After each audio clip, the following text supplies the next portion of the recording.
Hello, hello, hello, hello, hello, hello, hello, hello. Wrong glasses. Oh, hello. Hang on. I can see you now. Hello, hello, hello. Welcome, welcome. Hey, everyone. Welcome, welcome. It is Sunday. Things are falling over on my desk. It is Sunday. It is time for the Warhammer Sundays. Yes, welcome, welcome. Oh, it's nice and warm today, but it's not as warm as it was yesterday. And it's not as warm as it was on Friday. So I don't think we'll be... I've not even got my temperature monitor and my CPU monitor on because... don't need it. I'm confident now. I'm confident. Welcome, welcome one and all to Warhammer Sunday. If you've not seen one of these before, this is where I sit and work on either my Warhammer Conquest part work or my own army, the Unending forces of the Holy Contrivance. And I just do some Warhammer building for 3 hours, and you guys hang out and chat with each other and have a jolly good time. That's what it's all about. As always, with one of my streams, it doesn't really matter what I'm doing. It doesn't even really matter what I'm talking about. You don't even have to have the sound on. You could just open up the chat, pop it into a separate window and close the stream down if you want and just have a hangout and chat. But remember if you didn't, because, you know, it helps me if you actually watch the stream. But yes, welcome, welcome. A very quick shout out, as always, before we get going, first and foremost, to all the people that make this stream possible, my YouTube channel members and my Patreon supporters. My Patreon supporters at patreon.com/modelmakingguru, and my YouTube channel members who are channel members by clicking the join button underneath any of my videos. They support the channel as well. Both those groups of people support me directly with love and kindness and cold hard cash, and they keep the lights on, they keep the food on my table, and they keep me doing this. They make it possible for me to keep doing this for a living. So massive thank you to them. And also a big thank you and shout out to my corporate supporters, emodels.co.uk and goblingaming.co.uk. Your one-stop shops for either traditional model making or your tabletop model making and supplies. Check them out, links in the description below the video. Use those links, they're affiliate links. It tells them that I sent you and I get a little bit of income from that. It doesn't cost you anything, but I get some support from that. So there you go. Welcome one and all. It is Sunday. I'm already warming up. I can't open the window to cool down because that will let the heat out from outside, in from outside. I might get a bit sweaty, but not too much. We will have a quick look at chat in a second. We finished something last week. What did we do last week? What did we finish? We finished a billion more Poxwalkers last week. So this week we're cracking on with issue 65, which is Space Marine Heroes. I am working through my Warhammer Conquest part work. Basically, it's 80 issues of building up a Space Marine and a Death Guard army. And what I'm doing is I'm getting everything built first in advance because it's less space to store them all. Get everything built, and once everything's built, I can then start painting them and filming proper painting series for getting them painted. So we're just going through the slow process of building everything up now. It's easier to store these models in skirmish boxes and things like that than it is to have, you know, 600 sprues sitting around in an enormous cardboard box. It's less of a pain in the bum. Raging Bassist, yes, I've not opened the package, and I was going to open it today, but I've got something else turning up soon, so I'm going to hold off on it until I've got both the things. So I thought I might as well do two at once. So I was going to open it today, but I'm going to hold off on it just for a little bit, so stay tuned. Let's have a quick look at chat and see who is in. Of course, if you are watching this, please do come and join the chat. It's all about you guys hanging out in chat. So if you're watching this and you're not in the live chat, you can see a rough, you can see like a delayed archive of the chat there. But if you want to join the actual live typey chat, it's on the YouTube page. If you're watching this somewhere other than YouTube, just click on the YouTube icon in the bottom right hand corner. It'll take to the YouTube page where you can see the live chat. My voice is a bit hoarse today. I do apologise. I might take a lot of swigs of water. Oh yeah. My voice always starts to get a bit rubbish by the end of 3 days of streaming. Sunday always gets the brunt of my rough voice. Yes, if you're watching this other than YouTube, embedded in Twitter maybe, or Patreon or Facebook or somewhere else, click on that YouTube icon. It'll take you to YouTube where you can join the live chat. If you're watching on a mobile device, the chat might just be underneath the video, so scroll down and have a look. But do come and join in, because all the cool kids go in the chat, and if you're not in chat, you're not cool. So there you go. But yes, quick look at chat. First person in was Mordraka, I think about 5 minutes after I set the stream up. But the first person I see here is Dad at Scaly Models, one of your mods. Welcome, Dad. Hope you're doing okay. We have Mordraka and Eric Graham. Welcome to you two. Nim is in. Nim Cinder in. For those guys from Festa's stream, 29 subs at the time of this comment. I didn't get a chance to watch Colin's stream this morning. I was totally tied up all this morning. So did Colin do a stream? I hope he did. I know he didn't last week because of various issues. Who else have we got? Welcome, Nim. We got Model Making Mayhem. We have Lynn Dipple. Hey, Lynn. Hey, Model Making Mayhem. Lynn. Excuse me.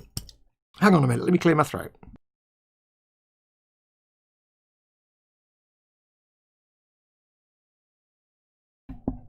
Holy goodness.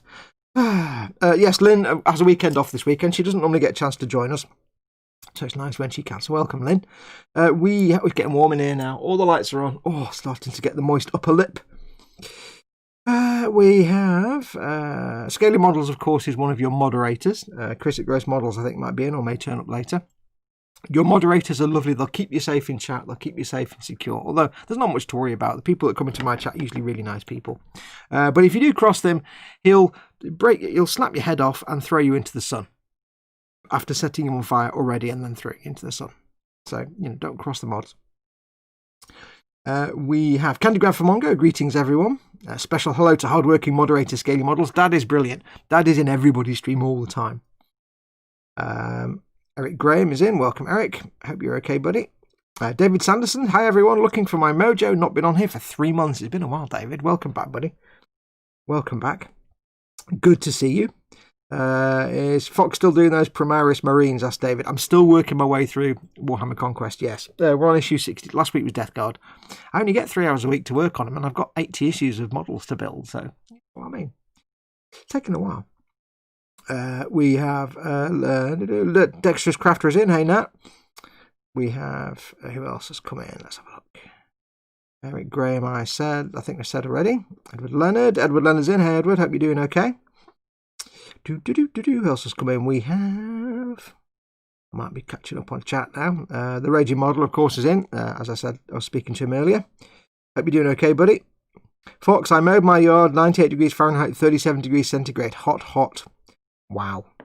That is ridiculous. That's not doing anything outside weather. That's staying indoors, all the curtains closed weather. Lynn says, you can put the show on a 42-inch telly and chat. There you go. Skullfish is in. Skullfish.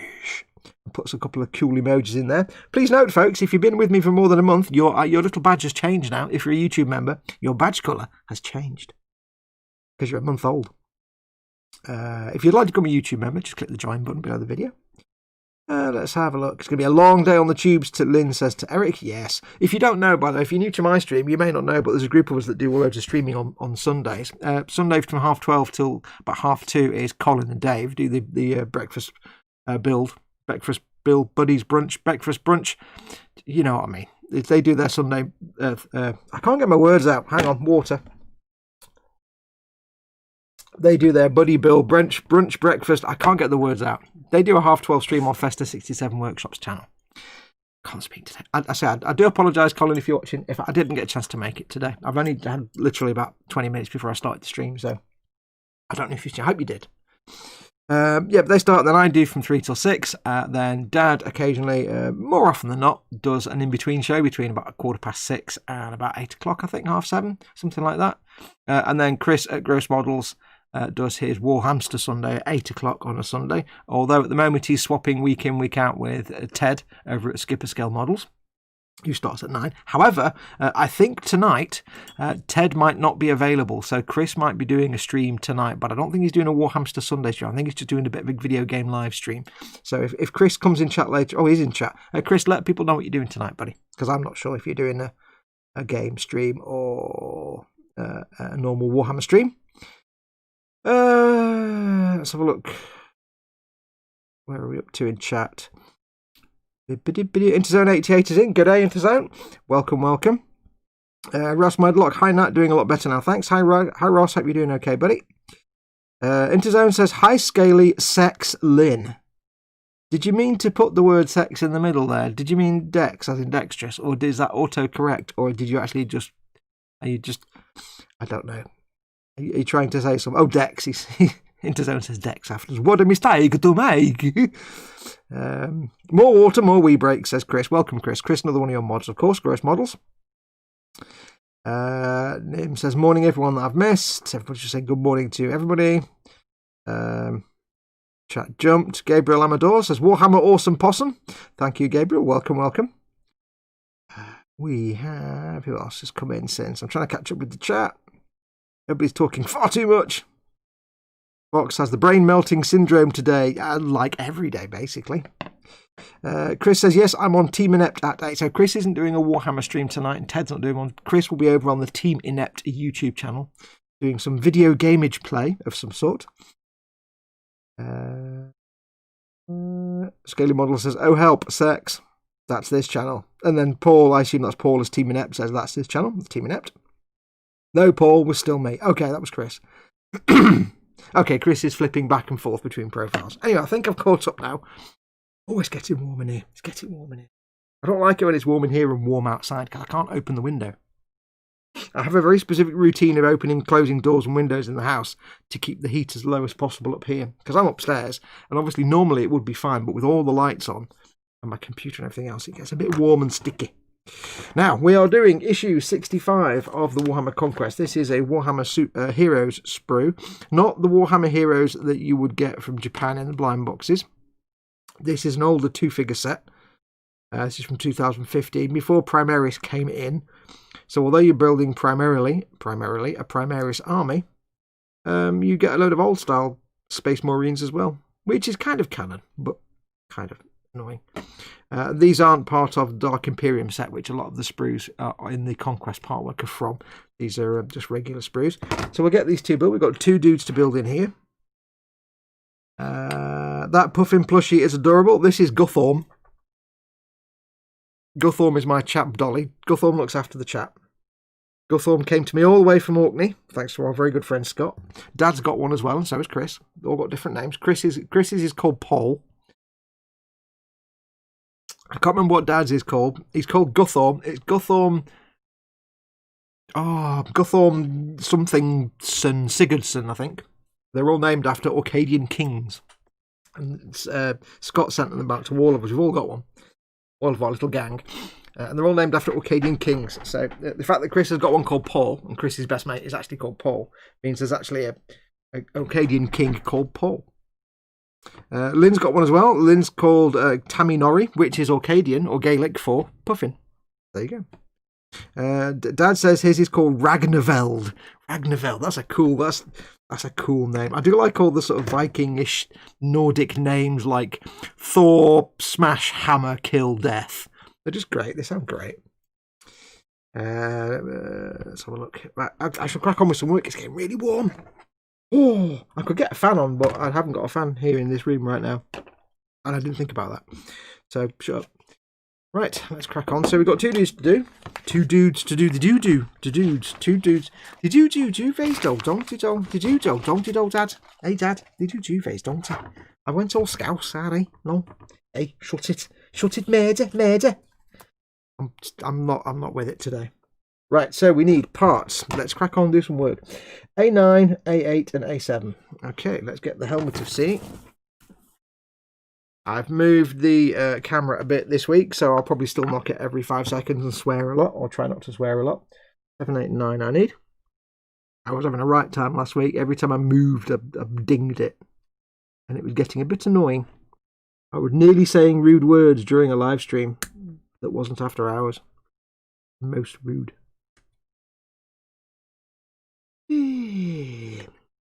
Copyright update for you. Copyright update. What part was that? 7, 8 and 9 I need. If you remember, a couple of weeks ago, I did the Fallout Friday.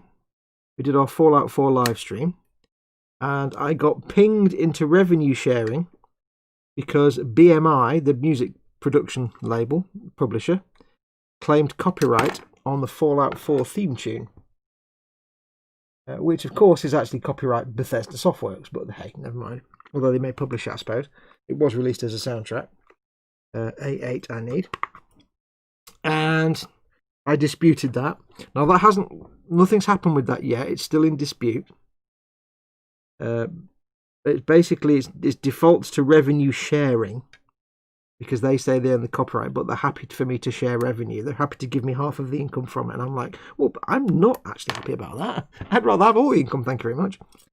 And also, Bethesda have a thing on their website that says you can use our material in your gameplay live streams, no problemo. So it kind of goes against that. So I've disputed it. So that's still in process. Nothing happened with that yet. But at the same time, I need to find part A10. That's part A3. There's A10. At the same time, this week's Fallout Friday, you will have noticed when I uploaded, when we did the pre-roll, It was basically because I have the theme tune at the end of the pre-roll when it's the title card, you know, the Fallout Friday title card. The pre-roll has the Fallout 4 theme. So what I did this week was I replaced it with the Fallout 3 theme. And amazingly, go figure, it didn't get pinged for copyright. So I'm going to move my dog tags because they're rattling. So it seems that they're all up in the business of we claim copyright on this piece of music that was written by Inonzio for the game. And I don't know why BMI are claiming copyright on it. But they don't really care about Fallout 3. Okay. So, I say the copyright claim is still in dispute. I'm still in the process of disputing it. I may be wrong. They may, for some bizarre reason, hold the copyright to it. And it may be that for some bizarre reason, although Bethesda themselves say you can use all of our assets, materials, media, music, footage, everything to make your own video content, and you can monetize it, it may well be that that's on top of it, and there's some claim to be had there. I don't know. I did contact Bethesda via Twitter. I said, "Hey guys, is this right? Or are these guys being douches?" I've not heard back yet. And it may well be the case. I don't know why. But then, I mean, on the Bethesda website, they do say, obviously, there may be some materials that we do not have the copyright for, and you'll need to get clearance from the copyright holders, which is relating to specifically the music played on radios, because that's all copyright various different publishing houses from all the 1940s and 50s recording artists, you know, Frank Sinatra or Danny Kaye or whatever. So they've all got separate copyrights, but the music written for the game, I would have assumed copyright would be held by Bethesda. I would have thought. So I don't know. So we'll see what happens with that anyway. Either they'll come back and say, no, tough cookies, you've got to revenue share.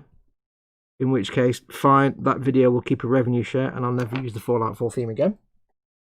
I'll just stick to the Fallout 3 theme. Or, as is usually the case, 99% of the time when you get a copyright claim like that, it's not a strike, it's just a copyright claim. It's an automated algorithm that detects it and pings YouTube to say, hey, this is our copyright music, stop using it. But what happens after 30 days, if nothing's happened from the copyright holder, if they don't respond to my dispute, then the dispute is closed and I get full monetization. Because what happens a lot of time is that an automated algorithm will detect what it thinks is a copyright breach, and it will ping it. Excuse me. Excuse me. Wow. It will ping it to start the whole dispute process. If it is a valid dispute, then they will come back and say, no, it's a valid dispute, we've got the copyright, there you go, please, shut up. If it's not a valid, if it's just an automated thing that's detected it wrong, then they just leave it. There's nothing for them to do, the copyright holder, because after 30 days it just reverts back to me. And YouTube just makes the assumption that because they didn't reply in 30 days, there isn't actually a copyright claim, and they're happy for it to stay with me. That's probably what will happen, I think. Alright, so we need to get rid of the seam. There's a lot of these have got some gnarly mould lines on them. Oh, these are not pleasant. These are about 5 years old, these toolings. And not pleasant mould lines on here. Oh, hello, I need to turn notifications off. Give me 1 sec, I forgot to turn them off. 1 second, folks. I don't want things popping up. Ooh, matron. Notifications, let's turn that one off for there, and let's turn that one off for there. And Skype is not turned on because nobody ever Skypes me. Wow, I need to... I'm struggling today. It wasn't very warm when I started, but now with the lights on. I'm going to say right now, this may not be a full 3-hour show, because I was actually not this sweaty yesterday playing Skyrim on stream with all the telly and everything on. I'm actually warmer now than I was then.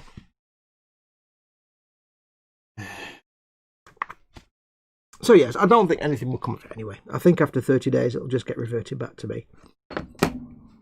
So we shall see. But I might just stick with the Fallout 3 theme for now anyway. May as well. I'll have a look at chat in a minute. Remember, folks, as always, if you're watching this, please do come and join the chat. If you are in the chat and you're joining in the chat, do treat it as an AMA. I know when I do my video game streams, I don't really get a chance to do a lot of interacting with the chat, but when I'm doing this stream, I can, because I'm right in front of the chat. It's just there. If you want to get my attention in chat, because it is, while I'm working on something, it's just a blurred wall of small dots and text. If you want to catch my attention, put your comment in big fat capital letters. Put the whole sentence in big fat capital so I have at least a chance to see it amongst the morass of all the comments in the world. But if you want to, you can do a super chat, which is just the little dollar symbol at the bottom of the chat window. And that will put your comment in a big coloured box, and there's no way I can miss it then, because it's like lit up. You can do that as well. But that's optional. You don't have to do that. But do, if at the very least, put your comment in capitals, so at least I have a chance to see it. Otherwise, I'm just not going to see it. It'll just, like Model Making Mayhem says, Clatti Barakta necktie. Almost correct. But that's how I get to see it. I see a sentence because I've got my magnifying visor on. So when I'm down here like this, looking at this, that iPad is out of focus. And all I get is a blur and then some sticky out capital letters, and I go, oh.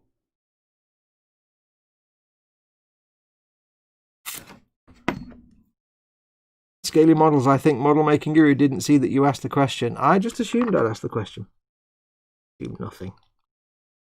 So I assume Dad has asked the question based on that. So yes, bench and belly, folks. What are you working on? What's your current craft or build or model making project? It doesn't have to be model making, but what's your current creative project? These mould lines are gross. And what are you having for your dinner, or what have you had for your dinner? Obviously, I'm working on this right now, and I think for tonight, dinner is venison burgers. You remember I said the other week we got a load of game from some place online. Mama Fox decided to place an order for a load of game things like sausages and burgers and stuff, and it's all so far been really bland and tasteless. We shall see what these venison burgers taste like. I'm expecting them to taste like nothing, because they'll just be bland, I think. We've not been impressed so far.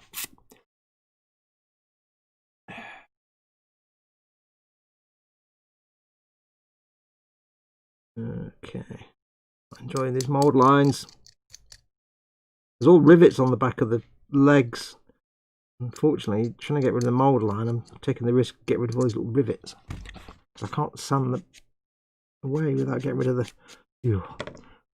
I think I managed to preserve them. Just a bite. Seriously. They were having a day off when they designed these fellas. And their usual quality control. Now these aren't, of course, manufactured by Games Workshop in their Nottingham factory. That's the important thing to remember here. With these Warhammer Conquest pieces, they're not made by GW. Save for, I think, 1 or 2 issues where they had a grey sprue, which is the correct colour for a lot of their sprues.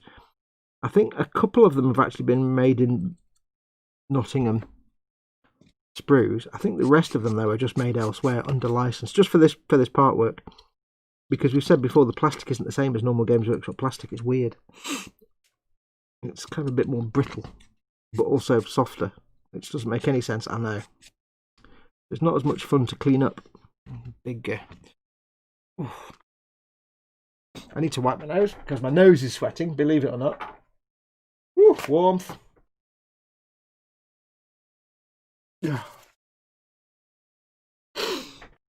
Ugh, hang on.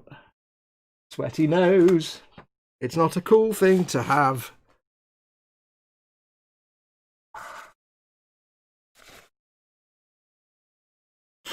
David Sanderson says the crappy objectives with grey sprue. Yeah, there have been a few grey sprues. Some of the figures have come on grey sprues. The Silver Templars came on grey sprues because they're brand new anyway. Ooh.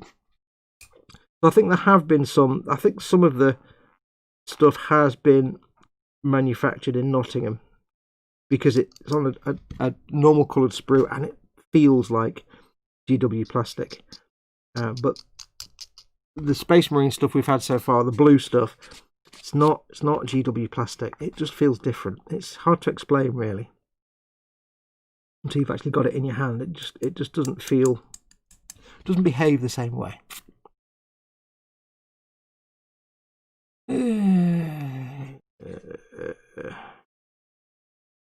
Seam line on there, on the weapon.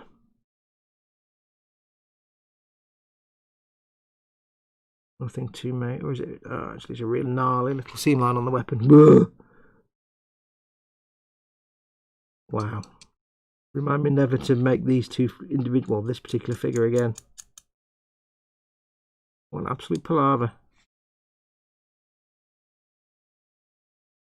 Now, it's not the actual production that's at issue here, being non-GW. I think if you bought the official GW production of this, it would be exactly the same. It's just where the where the mold line actually is. You can't really get around it or get away from it. It's a bit gnarly.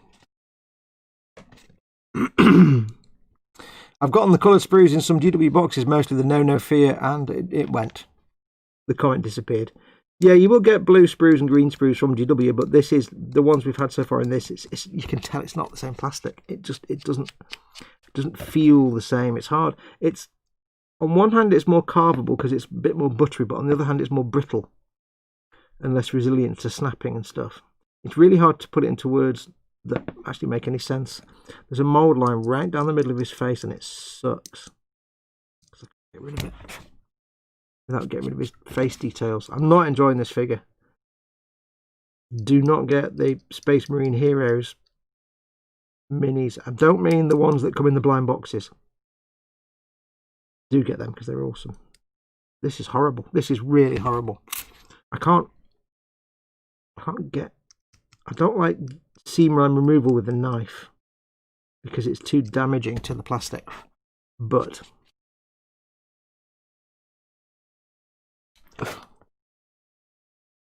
seam line right down the middle of his chin, and I cannot get it to go away. Right, so I'll get my scribing tool. And we shall see if I can rescribe his mouth a little bit, because I've had to sand it down a little tiny bit. I want to get the mould line out in the middle of his mouth.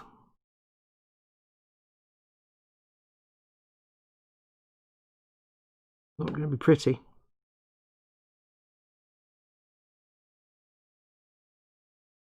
It's unusual because normally GW are quite good at hiding mould lines as best as they can. They don't always do a good job of it. Quite often they do. That's about as good as he's going to get. I can't get a little tiny file. Can I get that under his chin? Nope. I've got nothing at all that can go under his chin to file it. Fantastic. Sand his face off, Fox. Yes. I'll snip his head off and just replace it with a helmet. That'd be a lot easier. I'm not approving of this, have his face actually moulded onto his body nonsense. This must have been one of their trainee sculptors. Yeah. They're normally pretty good at avoiding this kind of scenario. Now, it may well be that this mould line is not even visible, but I can just see it now because it's bare plastic. I think that's as good as I'm going to get. Where's my brush? Where's my dusty brush? There is my dusty brush. I'll use that one then, shall I? Also doesn't help that I'm burning up here with the heats. I can still see a damn line on his upper lip. But I can't tell if it's just a different colour plastic because it's been stressed, or I can't tell if it's actually a mould line. You know, sometimes you scrape the plastic and you get a little light patch. It might just be that. Get the scribing tool, but it's right between both of his lips. It's right in his mouth, and I can't. I've also got a bit of a shaky hand, which doesn't help. Right. See if I can scribe it out a little bit. I can feel it.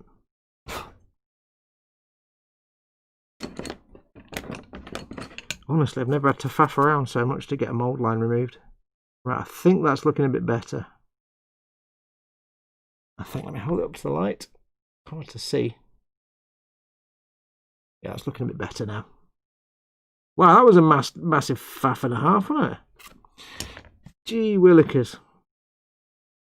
Well, I've got the scribing tool. I'll clean up this rubber tube.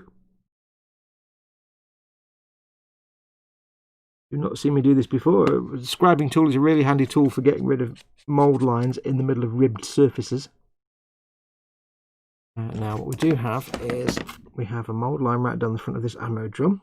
I'll use my scribing tool for this because it's easier. Because it's a flat surface and it's easy just to keep it flat with a stiff, non-moving scribing tool. I will have to drill out that barrel in a minute.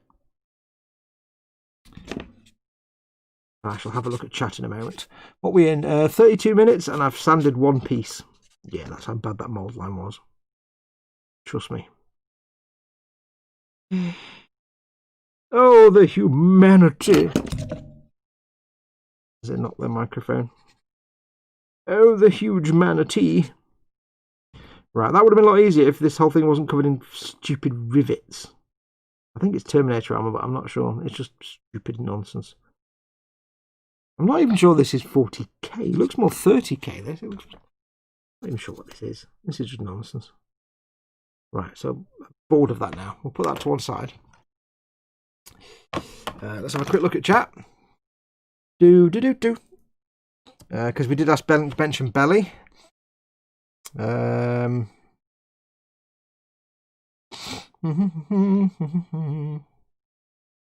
are we? You have to mix pork with venison because it's too lean. These are just burgers. They're just. I stick it in the grill. I warm it up.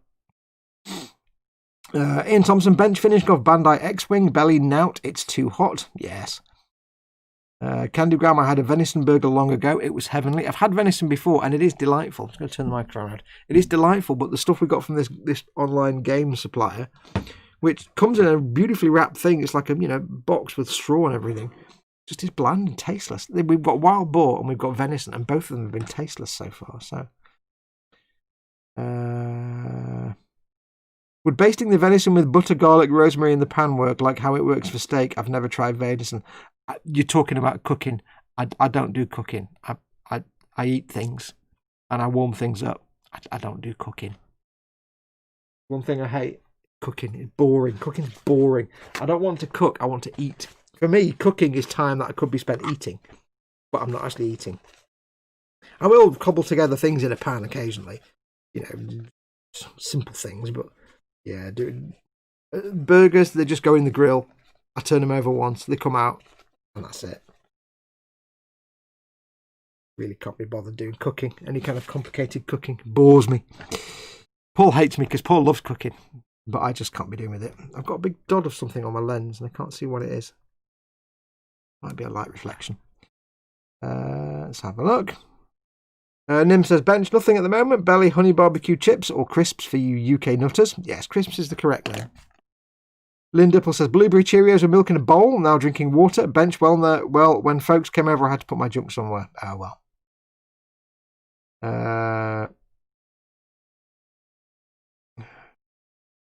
We got going. Belly, Osric says, belly pigs in blankets, bap for lunch. Oh, yeah. So that's a small sausage in bacon in a barm cake. Oh, yeah. Bench, Mini Art 135th Triebflügel Interceptor. That's the plane, the conceptual German plane with three wings with a jet on each wing and it spins around. That's the Triebflügel, isn't it? I think.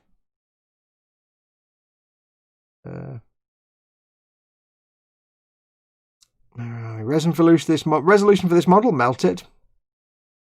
Attack on Plamo is in. Hey, welcome, Attack on Plamo. I hope I can speak like this guru. I just talk rubbish and waffle and Dominic Costa's in. Welcome, Dominic, as well. You can always replace it with, and then the chat jumped. It's gone.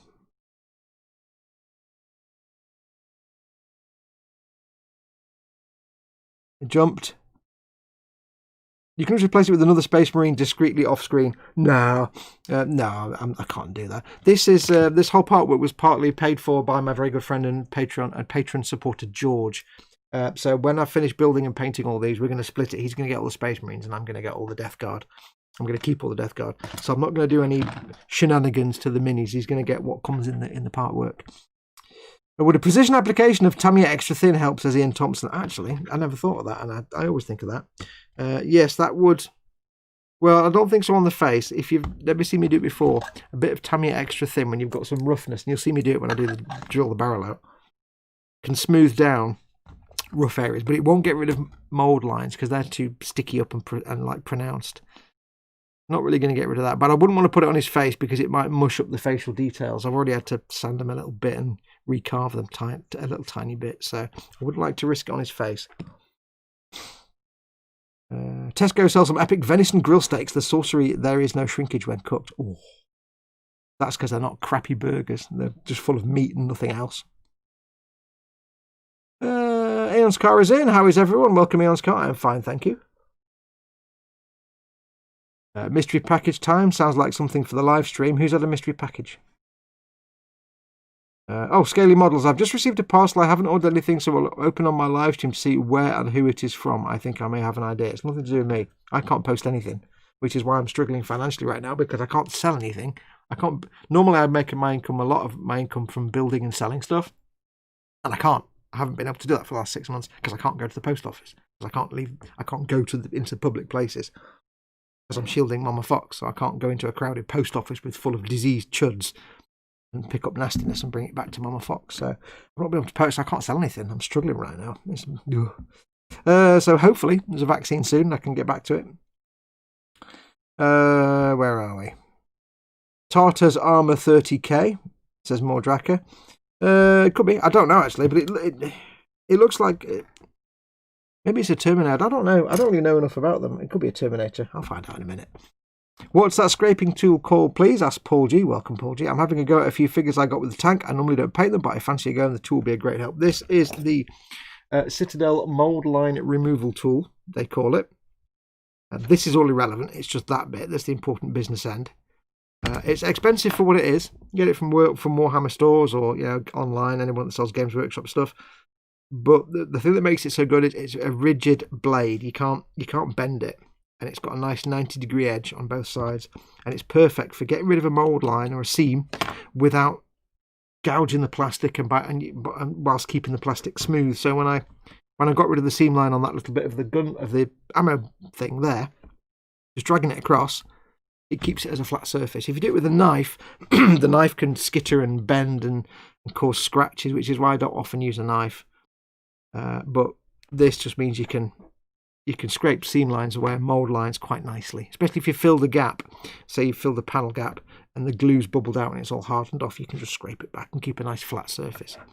It's great for getting rid of steps as well. If you've got two pieces that don't quite fit together well, it can get that step down. So it's really useful. One of my favourite tools, these two tools, a scribing tool and the seam line removal tool, indispensable.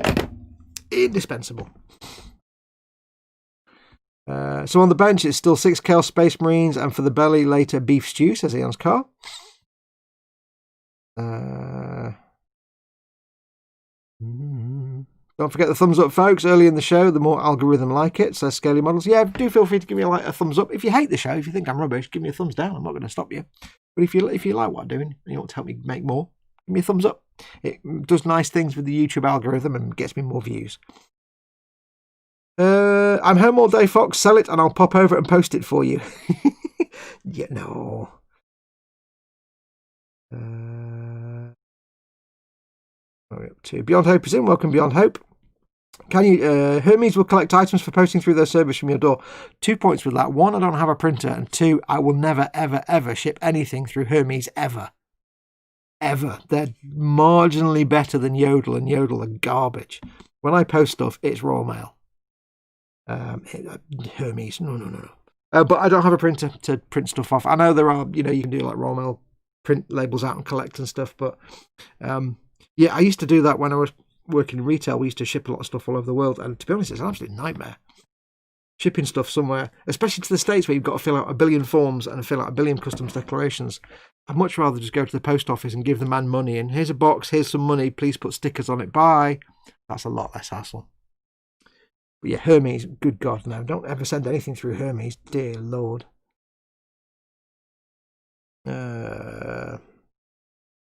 Paul G, I normally do World War II tanks and planes. Is there a starter kit with paint, etc. for these types of figures? I fancy a go. Yeah, there's a few. There's a few like start. Well, there are start collecting kits, but they just tend to be the minis. If you're wanting to play the game, there are a few real basic sort of starter kits where you get like 3 or 4 Space Marines and a small collection of the paints and a really crap brush. But you don't get. You get the real base. It's like when you get the Airfix kits and you get the real basic paints. You get the good paints, but you don't get every single colour you'd ever need. But yes, they have little kits, little starter kits with like 2 or 3 paints and a couple of minis. Just go on to either if you go on to just gamesworkshop.co.uk, have a look. I think they actually list them separately in there as well. But yeah, once you, as Dad says, once you start doing Warhammer, because I've always said, right, Warhammer stuff. Games Workshop models. There are 2 manufacturers that I rate as well. Okay, let's put it this way. In terms of proper models, like proper military models or models with photo etch and lots of other stuff and that kind of stuff. There's lots of good manufacturers, things like Trumpeter and people like that. In terms of not proper grown-up model making, as in fun stuff, there's 2 manufacturers who I would say have. In fact, no, I'm going to widen it. There are 2 manufacturers who I would say beat every other manufacturer out there, hands down. One is Bandai. Yes, their stuff is all push fit, but their push fit stuff puts a lot of proper model making stuff from other manufacturers to absolute shame. Bandai, absolutely the best model manufacturer there is. And they do some proper glue kits, the UC hard graph kits, and they're fantastic. Bandai can't be beaten for just quality of their molds, quality of their designs. And the second one on the list is Games Workshop. Yes, it's all tabletop stuff, and it's but the quality of their models is fantastic, and the way they go together is divine. So, yeah. There are other manufacturers and more serious stuff, of course, but I would always rate. Oh, I don't know if we're able to do this. Oh, this is going to be horribly tight, this one. Have I got an even smaller drill bit? Oh, this is a very thin barrel, and it's only slightly wider than the thinnest Games Workshop drill bit. And if I mess up and it goes off corner, off centre, I'm a bit screwed. I'll put that there. Let me see if I have, in my own collection of bits, a smaller bit. I should have a smaller bit. I have an email. I have not read the email. Let's find a really tiny drill bit. I have a small collection of drill bits, and handy tip, always put a magnet in your drawer where there's random drill bits. It just keeps them all organised. Yes, we have some really tiny drill bits in here. I can never. Somebody remind me again how you're supposed to open these things. I never know how to open these damn things. Oh, that's pretty tiny. It's also right where the hole is. Oh, handy. All right. Right, is this even going to fit in the... Isn't even going to fit in here, though, is it? I may have to use my crappy drill thing that I can't stand. Let's find out. I'm going to have to use my... Oh, no, it might go in, if I can convince it to stay in the middle. I'm not going to be able to convince it to stay in the middle. Too small. Oh, it's far. That's... Oh, I can't use me. I'm going to have to use this one. I hate this pin vise. It's just vile. Because when you use it, the other end just comes off. It's rubbish. I don't even know if it's going to fit in there. Nope. And maybe. I don't even think it's going to fit in. I think this maybe just... I can't even pick it up now. Oh, hang on. I need a magnet. Oh no. Sticky finger will help. There we go. I don't even think this is going to fit in this pin vise. Just. This drill bit is about to break. You watch. This will just now break. A bit further down because it's sticking out far too far. I may have started off a bit too small, if I'm perfectly honest about it. Right.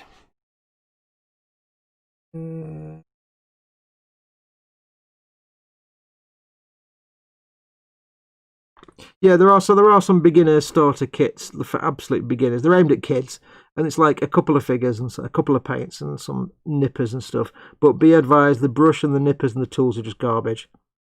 So you really just want it for the plastic minis. And I would say I wouldn't even worry so much about using the right paints. I would actually just say get yourself just get yourself a model first. You can use Viejo model colours, or I do absolutely adore Games Workshop Citadel paint range for brush painting, but you can use any other paint range if you want. You know, Viejo or any other acrylics or whatever you want. You're not beholden to their paint range to do their models. You don't have to. Okay, this is not going to be in the centre, I reckon. I think I've already blown my trousers. It might be roughly in the centre. I think that's a little bit too small. I think I'm going a bit silly there. Let's just unsilly this a little bit. I think I've gone a bit silly there. Let's put that back at the hole. The right one. Now, let's see if I can figure this out. It's supposed to slide along. Release the drill bit. This one's a little bit bigger. I never knew how to open those little drill bit boxes. I'd spend ages trying to pry them open because I thought there was a funky hinge on them or something. And somebody said to me, you know, you just slide them along, and I'm like, oh, yeah.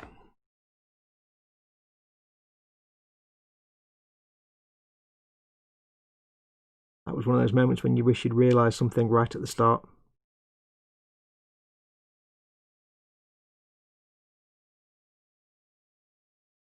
Don't like the advice.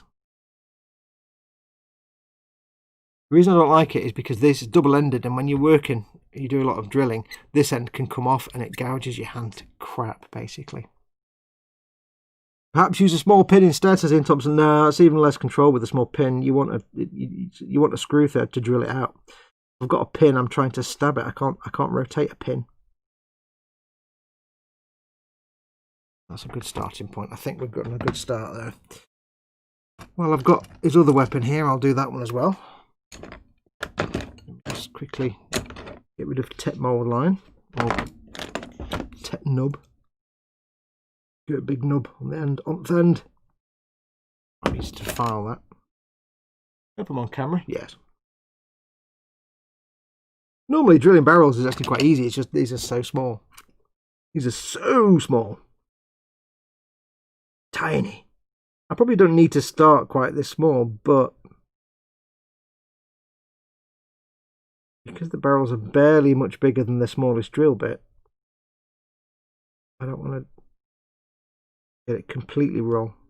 I'm probably still going to make an arse of it. Let's just be blatantly honest here. Right, let's go a little bit bigger again. I think it's still a bit too small. Put it in the hole. Go a couple forward. I didn't know about sliding them, you see. You slide the... for years I was trying to pry them open, like swearing a lot. I can be such a spoon sometimes.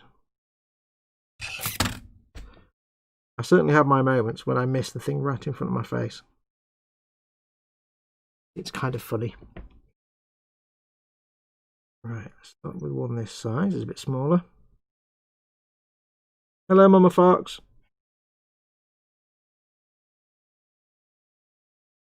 Right, there we go. Bit better. We'll start with this pilot hole. If you watched my Skyrim stream yesterday, a little update for you. I went through the worst dungeon in the world ever and remembered and realised that I still had the absolutely rubbish Forgotten Dungeons mod up and running. I'm going to leave that out because I think we've got another one to do of those. Another tiny gun barrel. So I'll put that over there. Yeah, I went through this rubbish dungeon and realised I had the Forgotten Dungeons mod still in place. So after the show yesterday, I deleted that mod out and a couple of others that I realised weren't any use and weren't being used. and I freed up some space. So I've added some new mods to the game now. I was hoping to do lots of cool things, but in the end, all I got was, you know, a couple of. I added birds. I've added birds to the game. So when we meet up next Saturday for more Skyrim, I've added birds. We've now got flocking, yes, and more bird sounds. I did have a mod that gave me more environmental audio that boosted the volume, but it made it too loud. In a few places, the sound of insects was just like horrible. So yeah, so it didn't quite work out. But we've added some environmental bird noise and birds themselves. I've added a slightly more fluffy look to the Khajiit because we're playing as Khajiit. What else have I done? I've added some discrete lighting mods for interiors. And the most important news, you'll know that... oh, can I get that in there? Can I go for a smaller one again? I'll do these side barrels with this smaller one because they're about the right size. I managed to get exactly the right size here. You'll know that I've been struggling every time it rains. I've been conscious that it's quite annoying for you guys to listen to. So I've been having to go into the wait option and wait. And keep waiting until the weather changes. And it's a real pain. But I've now found a mod where I can, at will, change the weather. Now, it doesn't fully work because it's not actually designed for the weather mods that I've got installed, but it partially works in that if it starts raining, I can stop the rain. So if it starts snowing, I can stop the snow if I need to. Which is great now because it means when that noise kind of comes to fruit, when that noise appears and the rain starts, I don't have to sit and mess about trying to jump forward 12 hours. I can just change the weather. It takes a second to kick in, but it works. So good news on that front. Also, I do now have the same mod also allows me to change the time of day instantly without having to wait. So I can go from dawn, daytime, dusk, nighttime, and something else. I think there's 5 options. So from now on, in our Skyrim playthroughs, there'll be none of this messing about having to wait for 12 hours when we exit a building because we just realise it's raining. None of that nonsense. That's all finished now. Right, so that didn't come out too bad. This one is almost spot on. I just need to correct it a little bit because it wasn't quite in the centre. You've seen me do it before. If you ever drill a hole that's not quite centred, just very carefully expand out the bit that's not in the centre. Just a little bit with a knife. And don't worry if it looks rough. So it's not quite on centre. I've got too much plastic on the right hand side. I know you can't see because it's miles away. Can I get the camera closer? Zoom in. No, not much. It's in there, but it's not quite in the centre. All I'm going to do is take my knife and just carve out the bit. This bit is fine. I need to carve out a bit at the back. But I think I showed this last time or the time before. So, oops, steady. Do it carefully. So we shall expand that out just a little bit. I don't need to go too deep. I just need to make sure that at a quick glance,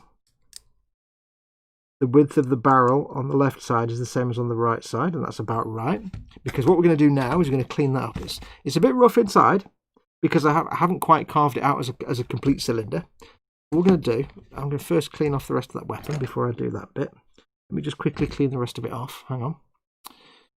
Where's meat? There they are. There's no point in doing anything with glue. I haven't cleaned the rest of it up. Any nib. Bit of that. Oops. Little bit of this, little bit of that. Get rid of that nub. And we'll have a look at chat in a moment. Remember, folks, if you want to get my attention in chat, please put your comment in capital letters or use the super chat. One is a plasma pistol, only needing a small drill hole, says Mordraka. Yeah, I know. They've both got drill holes now. Plasma's got to come out somewhere. Everybody needs a hole. Never a truer thing was said. Let's just be honest about that one. Everyone needs a hole.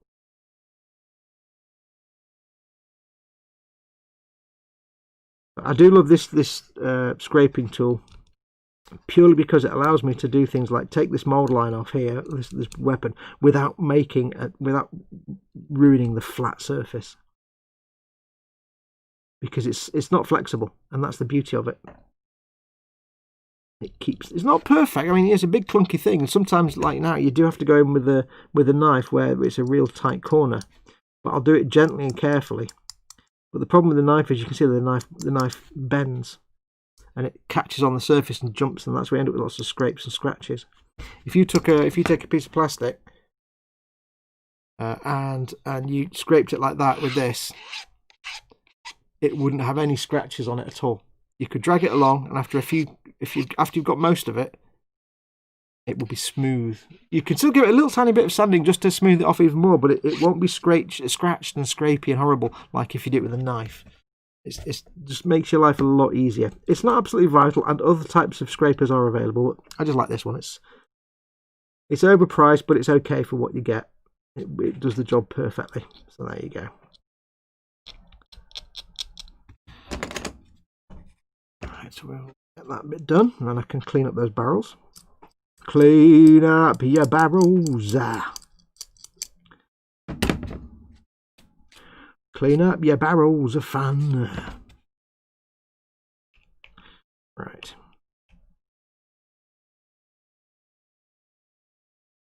A little bit of a mould line on the barrel. Okay, so that's that done. So what I'm going to do, like I said, we've scraped out the barrel.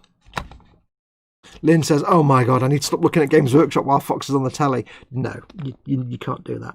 So we scraped out the barrel a bit. We tried to make it a bit more even. I'm just going to do a little bit more. Put that lid back on. Not quite even.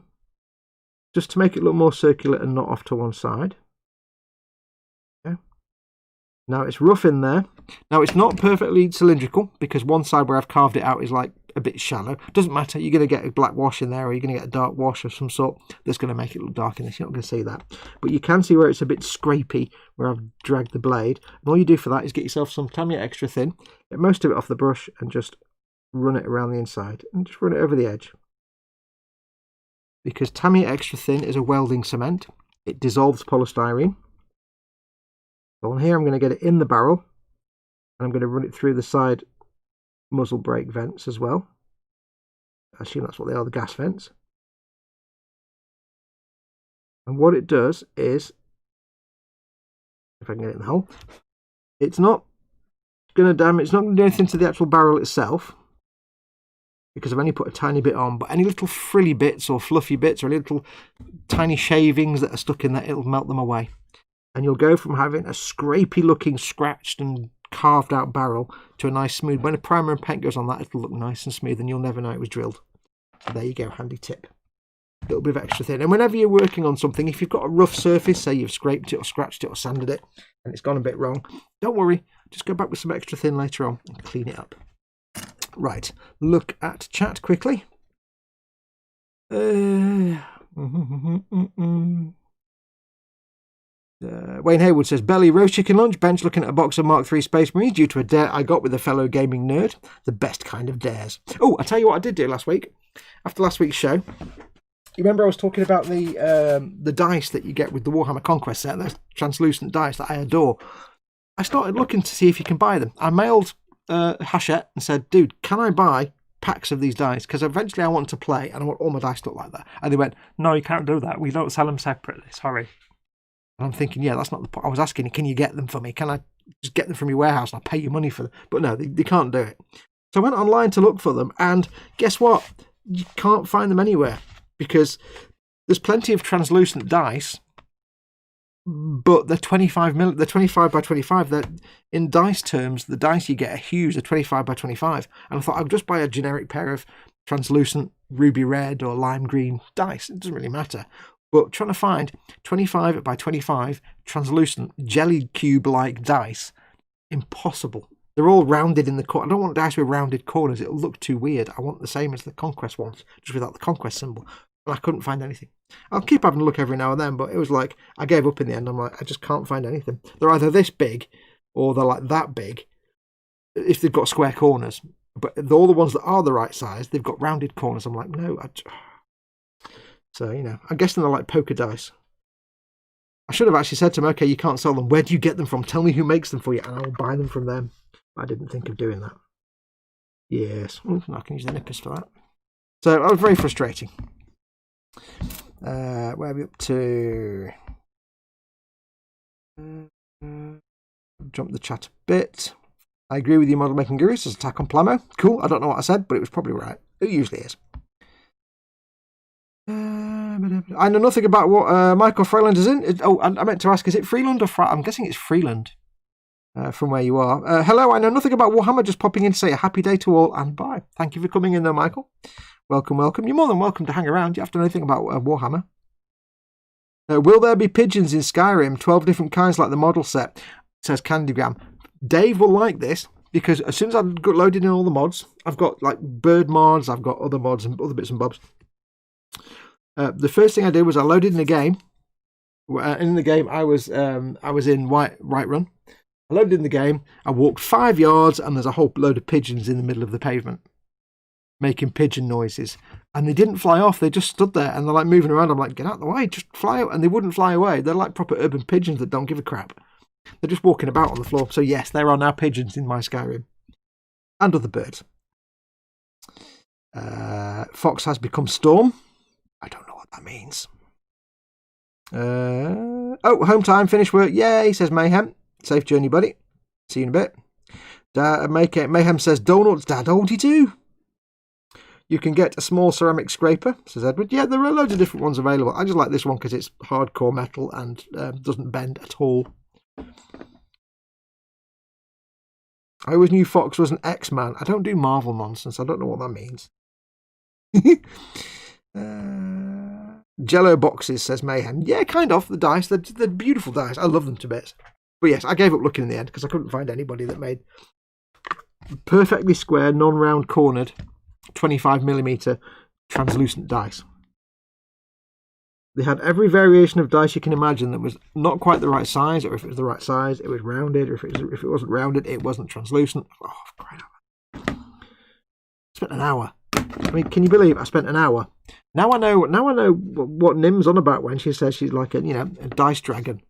I know what you mean, Nim, because I spent an hour on eBay and Amazon looking for a specific type of dice, and I don't even play the damn game. Because it would suck to have these beautiful dice, these beautiful Warhammer Conquest dice, and they are really nice. Have these beautiful dice, and yet you only get 20 of them. You're playing a game and you've got these fantastic dice, but if you're playing a game where you need like 50 dice, you've got 20 of them looking fantastic and the rest just looking like average dice. It doesn't work. That's just triggering something in me that's not quite right. All my dice would have to match. It wouldn't be right if they didn't. I'd feel awkward about that. But yes. Do you have a patch tank damage? How is it look like? Do you have a patch tank damage? I'm not sure what you mean, buddy.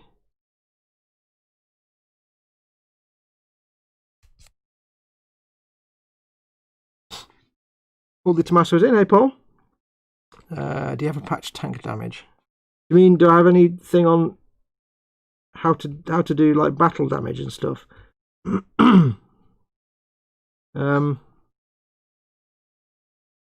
I do show a bit of battle damage in my Perfect Grade Zaku video series. If you go to my channel homepage and click on playlists,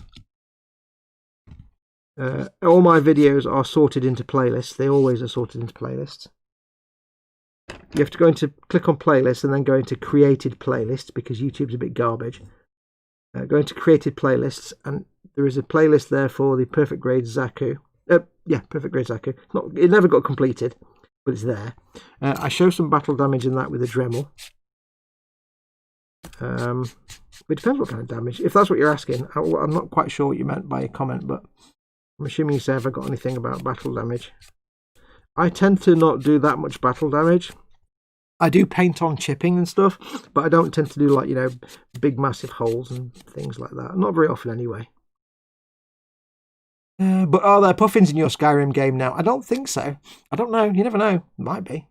There are like Arctic places and ice flows and stuff, so you never know. How you doing, Paul, anyway? How you doing, buddy? Hope you're okay. Zoom the camera out because I'm. Do you want the camera leaving there, folks, or shall I zoom back out again? The quality drops a little bit when I'm zoomed in, but I need to wipe my nose again. Everything's sweating. Even my nostrils are sweating. Ugh. Even my teeth are sweating. OCDD, obsessive compulsive dice disorder. Attack on Plamo says, Nimsindrian says, if you're looking for battle damage, the channel Night Shift does some really good details. It's mostly for tanks, but they can be used on anything. Yeah, I mean, I've not done a lot of battle damage stuff because I don't tend to do a lot of battle damage. I do painted on weathering like paint chips and rust streaks, but I don't tend to do like, you know, shell holes and broken things and stuff. Because you won't know, but I'm saying almost every video somebody brings something up, and I always say I'm a painter, not a builder. I don't really enjoy the building part, and so doing battle damage is a bit too much like building. I do it occasionally, but most times I don't. That's why I paint on my paint chips, you see. Model Like Mayhem says, in-car driving for donuts. Why are you texting in your car? Put your phone down, shut up, don't come back on again until you've got out of the car. I won't have driving and texting in my show, thank you very much. All you get when you do that is a good old-fashioned Jack Meadows bollocking. That's what you get from me if you're driving and texting. Even if you're parked at the traffic lights, don't care. I have a golden rule in my car when I'm driving, or if I'm in the car with somebody driving. The golden rule is, if you sat in the driver's seat, for the entire time you're sat in that driver's seat, you do not get your phone out if the engine's on.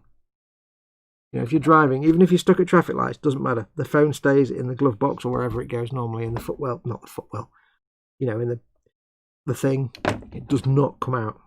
If somebody calls me and I'm driving, I don't answer. If I'm parked up, then I'll get my phone out. And I get quite feisty with people when they drive, and I'm saying, right, that phone goes in your dash tray. But I just want to know, you don't want to do anything. You're either driving or you're on your mobile phone, but neither of the twain shall meet. But no buts. You've got a simple choice. You do that, or I get out of the car. That's my discussion usually.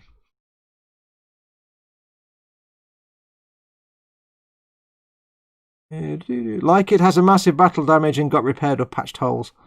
Oh yeah. I've not really done. Like I say, I've done some on the Zaku too, but that's just real simple. Have a look at that. I can't remember which episode it is, but have a look at that playlist, the Zaku 2 playlist. There's one on there, and it is real simple. Just using a Dremel to make sort of dings and things like that, and bullet damage and stuff. But that's just simple Dremel work. But I've not really done anything beyond that. So yeah, Night Shift and excuse me one second, hang on.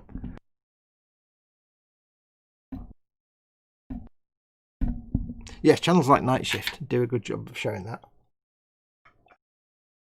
Oh, I have to get some fresh water. It's so warm in here that the water in my glass is warm by the time I get around to drinking it. That's not good. Carl at Making Models is in. How do, lovely peeps? But I'm not giving stickers away. What's Carl doing here? Hey Carl, how you doing, buddy? Thanks for coming in, matey. Welcome, sit down, make yourself comfortable. Etsy, Die Hard or Dice Shop online might have the kind of dice you're looking for, says Chris the Parrot. Trust me, I went through every single goddamn website I could find that sold dice. Everywhere. I read the entire internet about dice, and nobody had anything remotely similar. It was very frustrating.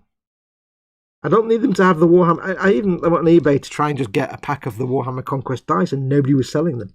Because even Warhammer Conquest, even Hachette said you might have to go on eBay and see if anyone's selling them. And it's like, you know what? No, because they're really nice dice. They're not going to sell them. So I reckon I need to have about 100 dice just for safety. Because I am building an Imperial Guard army, and one day eventually I will play a game with them, and I might have like 40 grunt guardsmen, and that's 40 dice right there. So I want to buy a lot of dice. I shall just check eBay every now and then for any of the Conquest dice coming up. I'll find some eventually. I'm not going to be playing a game anytime soon. I'm not particularly stressed or worried, but it was frustrating. I have the same rule, no phone visible, says Lynn. Yeah, absolutely. I don't care how urgent something is, it's not urgent enough to... It's not more urgent than not hitting the car in front of you, or the pedestrian in the middle of crossing the road, or the train heading the other way, or, you know, that bit where the road suddenly isn't road anymore because it's a really tight turn you didn't spot. It's not as urgent as that.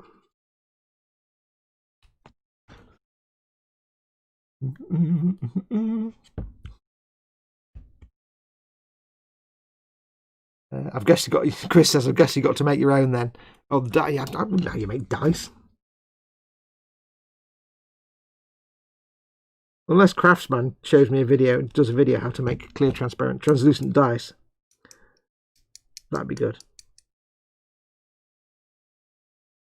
Hello, in today's video, I'm going to show you how to make dice. Cool. Thanks, Craftsman.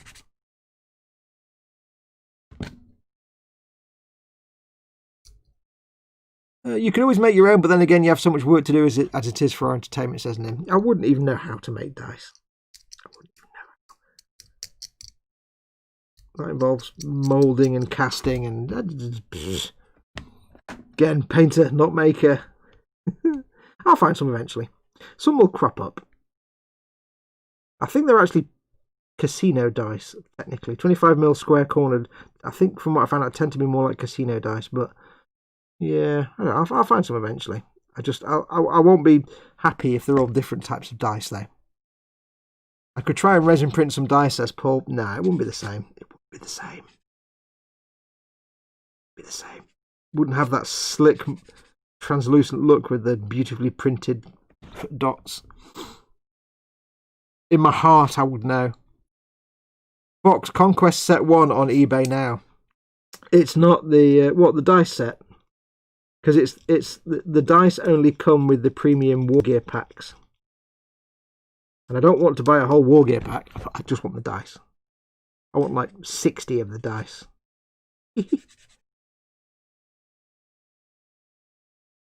Oops. Yes, he says. What, just a bag of dice? I may have to find that. I may have to go and have a look later then in that case. I do expect them to come up on eBay every now and then.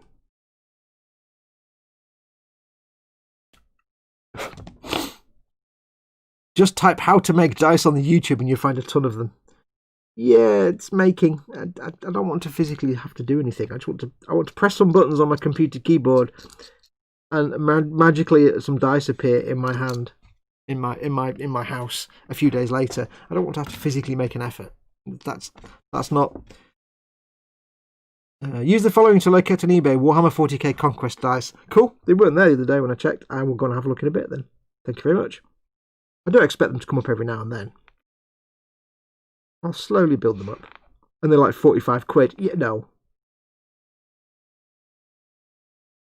Carving. Yes, I'm so not in any way a maker that I'm just so allergic to physically making the effort of making my own dice. They wouldn't be the same. They wouldn't look as good. They wouldn't look like a cube of jelly. Because they do look like a cube of jelly. That's amazing. They look edible. I want to eat them. Any dice would do, says Ghost Lyle. No. I guess you weren't here earlier on when I explained why I need to get those exact dice. My brain can't deal with the idea of having 20 beautiful Conquest dice and then 60 not beautiful translucent jelly-like dice that look nothing like them. It's just not. It's not right. It's like having I don't know, 3 hubcaps on your car, or having 3 shiny chrome hubcaps on your car, and one wheel's got the spare hub on it, and you just, you know, it bugs me. It bugs me from a design standpoint. I couldn't do that. I want my dice to all look the same. I want people to say, "Ooh, now those are nice dice. Look at that." They've got their little poxy round cornered white dice, and I've got my beautiful jelly-like cubes of happiness and style. And they're also really big. I didn't realise, but they're really huge for dice. Dice don't tend to be 25mm by 25mm. They're always like 19 or 6 or 12 or something. So they're also massive. And I like the idea that I could roll the dice and take out someone's Bane blade just by destroying it, by hitting it with dice, basically. Oh look, I rolled my dice and your Baneblade fell over. I win.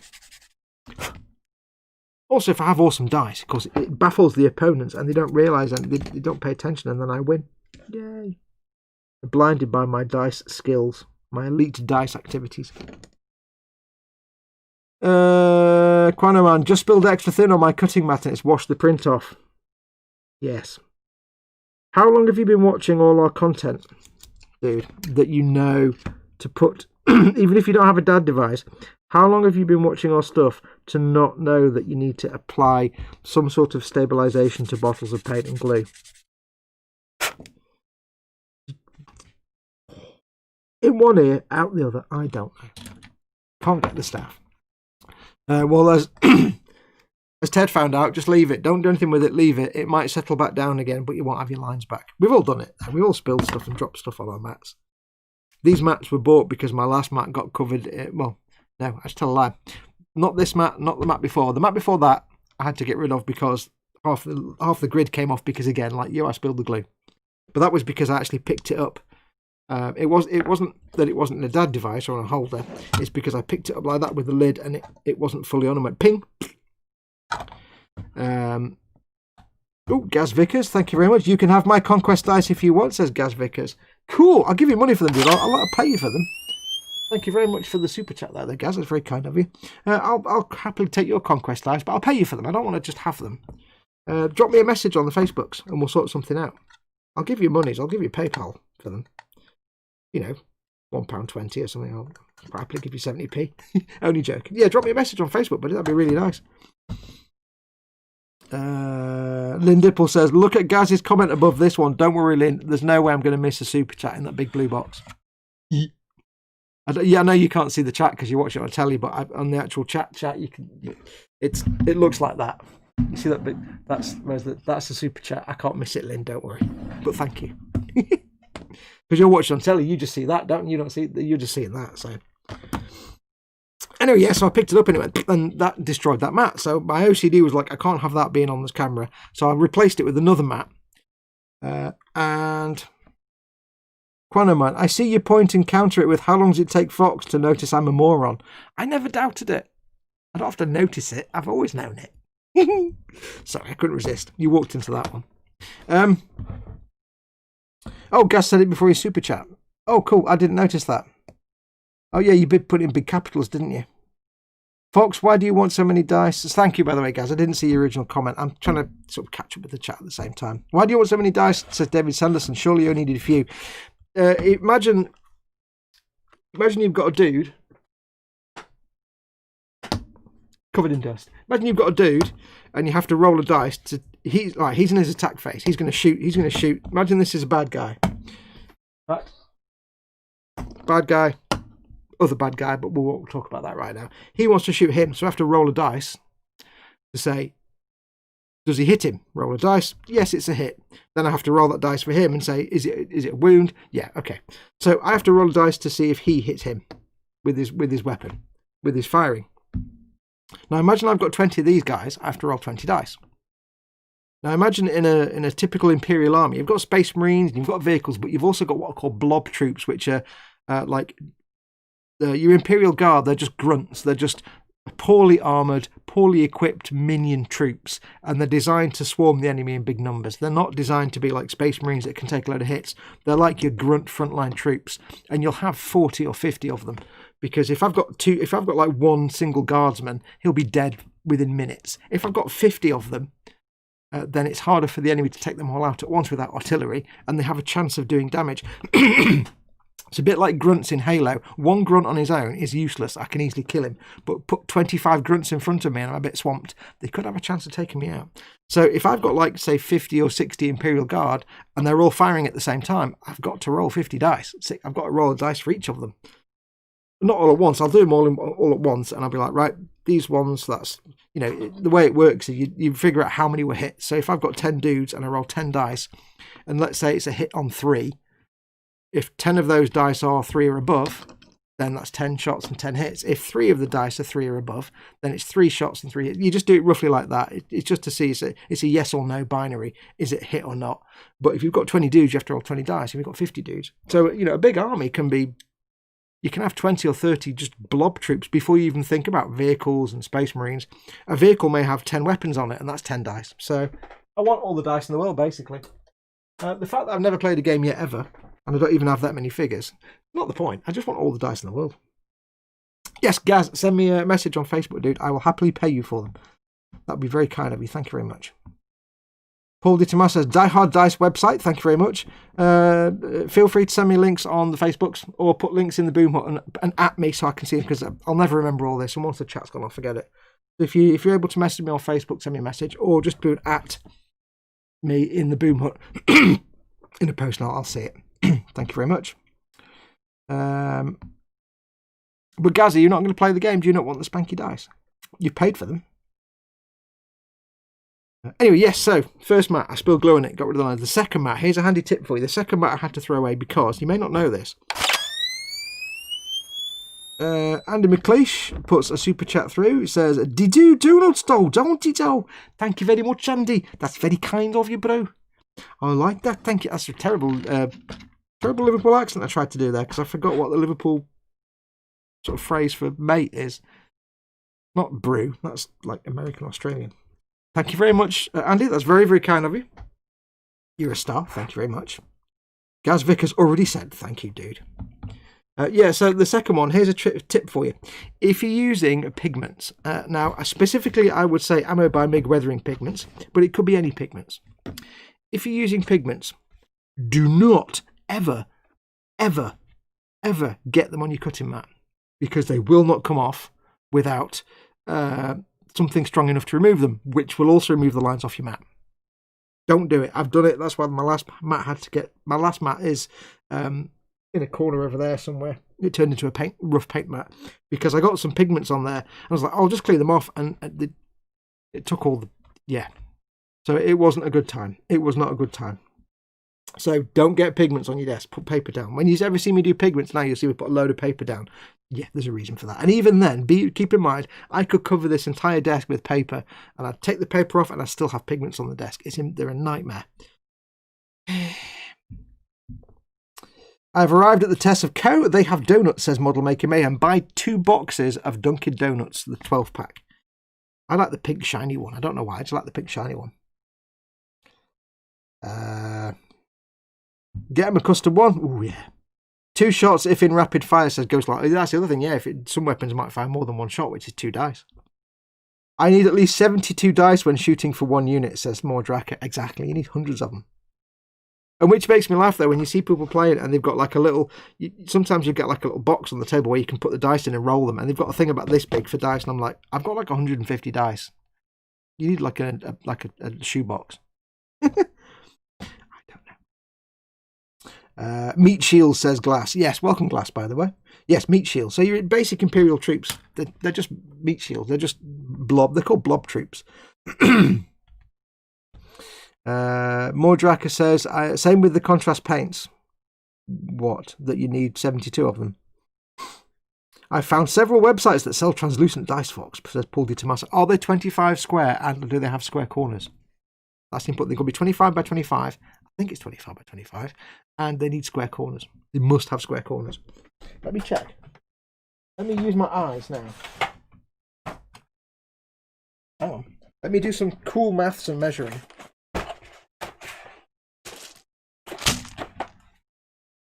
Let's do some investigation, shall we? Diddle-diddle-diddle-doo.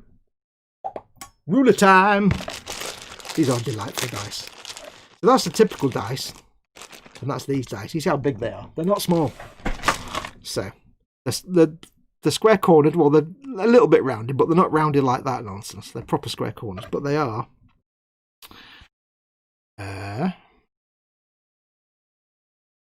Just about 25. I don't know why I'm doing it this way. It's the same.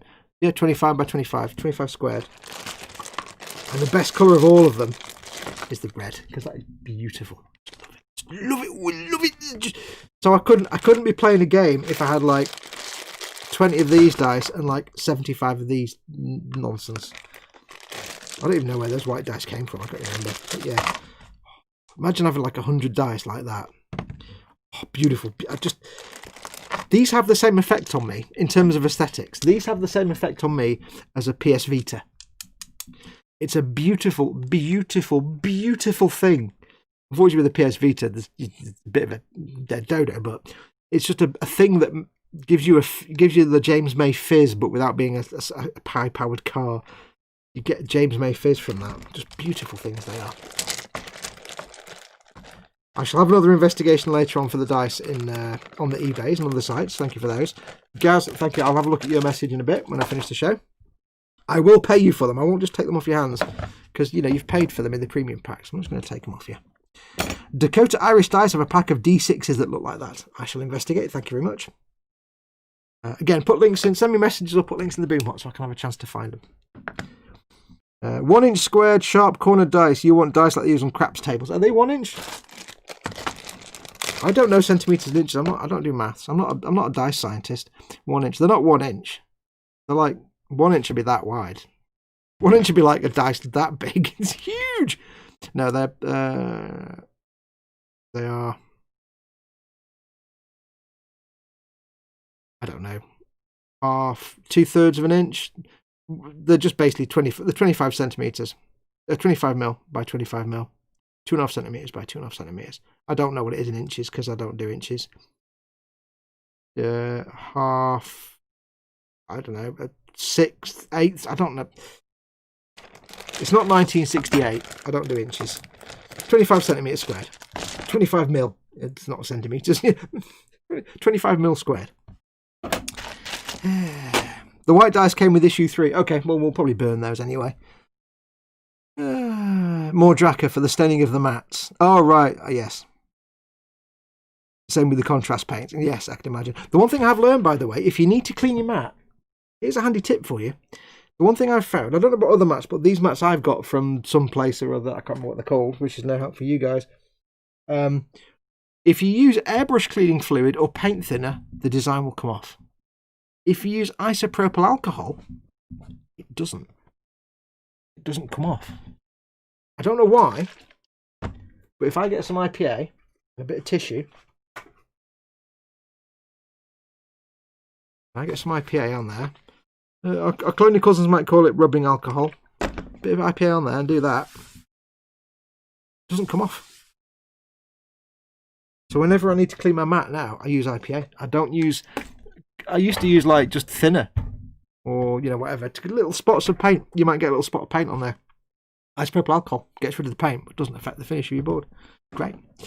Model Maker Mayhem says bzzz. Model Maker Mayhem also says bzzz. That's 25 cubed because maths, says Ian Thompson. Technically, yes. Oh, they do, Joe, Andy. They certainly do, Joe, says Dad. 25 millimetres is 1 inch. Dude, I'm measuring it here with the measuring tubes. Look. What have we got here? That's 1 inch from there to there. That dice is not from there to there. That's half an inch. That is not 1 inch. Unless I'm being exceptionally dense, that's half an inch. About half an inch. No, just over half an inch. That's 1 inch there. It's not 1 inch.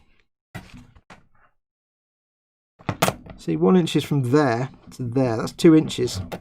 That's right, that's 1 inch. Where are we? That's 1 inch there. So 2 squares on this board is 1 inch. It's ever so slightly bigger than 1 square.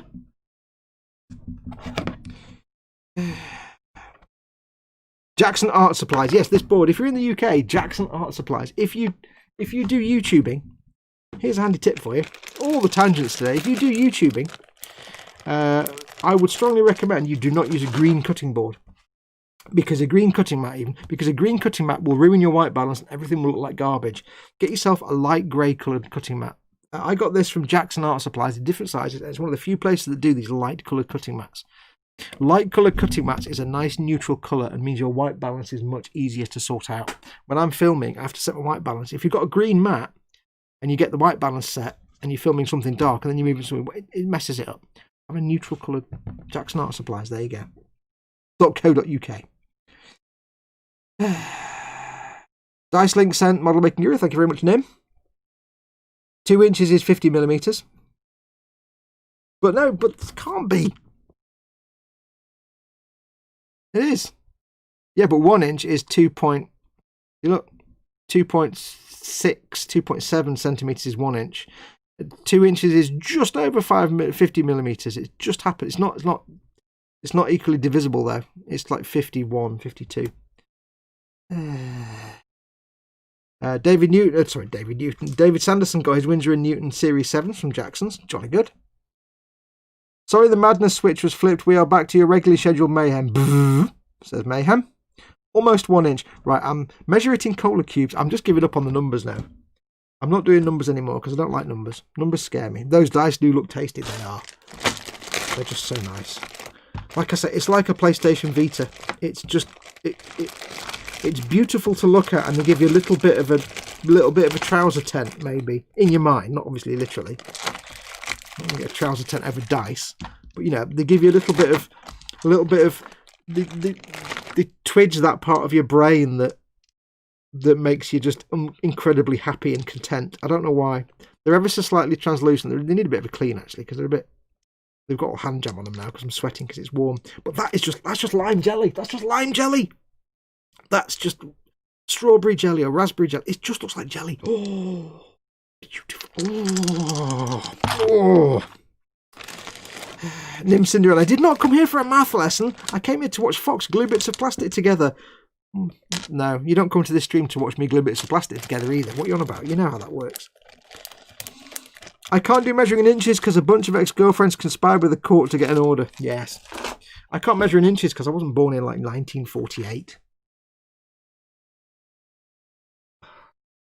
Looks like Turkish delights without the sugar. Yes. You can buy translucent resin for 3D printers. Ooh. Again though, don't have a 3D printer. Yeah, I just want to press a button and the dice just turn up. Should we at least build one do? I may have to cut this so short because it's getting really hot in here. I'm struggling a bit, so I've not done much work. I've been glad of the talking. They are clearly not 25mm dice. I've just measured them on camera. They're 25mm by 25mm. I can't do it more than once, honestly. Look. Put them at the mark of 1. They are. I can do it properly. 25mm. By 25mm. 25mm. You can get 25mm dice. I've seen them, but all the ones I've found aren't translucent. Oi, Fox, I wasn't born in 1948. It was 1953, lol. Glass says I measure imperial. Me? Yeah. I don't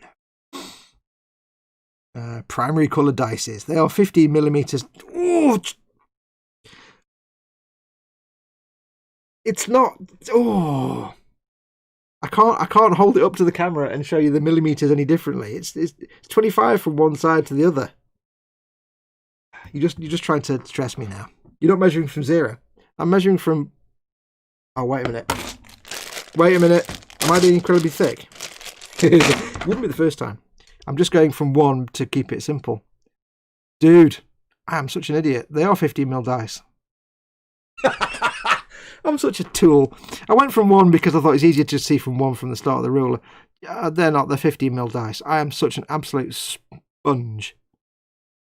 I'm shutting up now. I told you it was too hot. I told you they were 15mm dice. Who said 25? A stupid person said 25. Yeah, so I've not found 15mm dice anywhere. I've not even looked for 50. I'll go and have a look now. 15mm translucent dice. You watch. Oh, did I really just do that?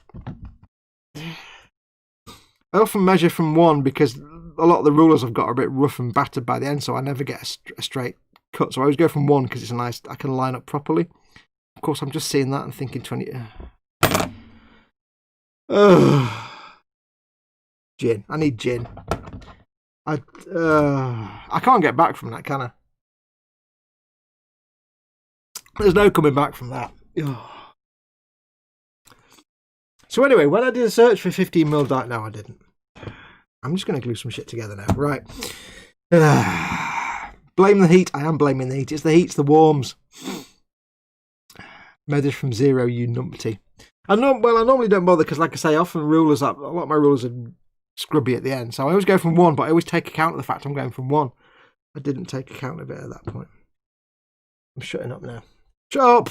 I'm not even listening now. Who's talking? I'm not talking. You're talking. So anyway, I'm going to blame somebody else for that. In that case, Fox, there's 16mm, ton of 16mm translucent dice on Amazon. They probably are as well because I wasn't looking for them last time. I'm such a spoon. I can't believe I just did that. Oh, shut up. Anyway, moving on. That never happened. Nothing to see here. Move along. Get this stuff glued together. So, where are we up to? Yes, as I've said before, see how I'm gluing this with the extra thin? Because it's not load bearing. It's not an arm. I'm not having to, oh, there's a nub on there. I'll have to wait till the glue's set now. Fudge. Just spotted a nub on his dangly bits. Oh, there's, hang on. I'm pulling that apart again. Damn great mould line on his leg I didn't even spot. Oh, Fox, what are you doing? I haven't even touched this bit yet, have I? I'm gluing it together. I'm so distracted. I'm gluing it together. I've not even cleaned this bit up yet. Yeah. You don't actually know. You know what I'll do? I will glue that together because I don't want to damage anything. I will glue that together. I'll put it back, and then we'll clean that up in a minute when the glue's had a chance to do its business. Because I'm just going to end up with nastiness if I stop taking it apart again. Let's put it back on. I shall have to take that off shortly when it's all sealed and glued. So there we go. Touch of that in there. And I can't actually see where they join together now. It's a sign of good joining together. I can't see where that actually happened. Spongehead, Mr. Fox has a major brain fart. Yep, use spatula. Now back to a regular program. No, Rolf. You spoon. Rolf Harris, blame the heat. Oh, Fox. No, lol. Yeah. This is, Dave, somebody says, back to our regular program. And David Sanderson says, this is our regular program. Careful with the arms. These guys are killer to fix. With the arms. There's only one arm. Oh, I see what you mean to get it in place. I shall find out shortly when we get the back bit on. I'll give it a minute because I need to trim that nub off and get rid of that mould line. So I'll give it a minute just to do its seizing. It's a sealing. Oh man, that just made my headache even worse. Thanks, Fox. God, I can't believe I did that. Now you see why I'm not a builder. Do you understand now why I'm a painter and not a maker? Can you imagine me trying to scratch build something that involved like complex measurements? It'd just be the worst thing ever. It'd be the worst decision you ever made to get me to, you know. Remember that mission to Mars that failed? That Mars mission because the Americans measured everything in inches and the English measured everything in centimetres, and somewhere it didn't get converted and somebody screwed up. Well, yeah, that's basically what I'd do if I was involved in that. That's what would happen if I did it. But not because everybody used different units, but because I just screw it up. There's a reason I didn't do maths at school, or I avoided maths as much as possible. I don't do numbers, shut up! At least we all got a laugh from this. I tell you what, David, you managed to come back, after 3 months, you managed to come back on the best possible show where I made a complete, absolute sponge of myself. I couldn't have done any better, really. Never mind. I'm never going to hear the end of this now from Paul and Chris, am I? Oh, Lord. Looks and must. Oh, God, this is going to be the same as the other leg now, isn't it? Get rid of that seam line. Oh, fudge. Can't believe I did that. Can't believe I did that. I'm not surprised that I did that, but I can't believe I did that. And there's all you guys saying, no, it's not 25. No, it's 25 centimetres, you morons. No, it's me being a moron. I punked myself. Yeah, but do you measure 50 mils or 2 fluid ounces, Fox? They're scaly models. I don't measure liquids. The only measurements I know for liquids are pint or not pint. That's about it. I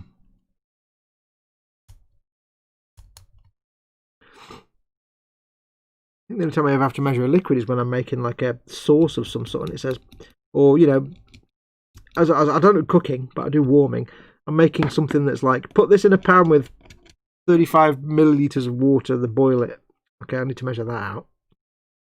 But I'm just looking at numbers. I don't look at units. I'm just looking at numbers. I don't look at units.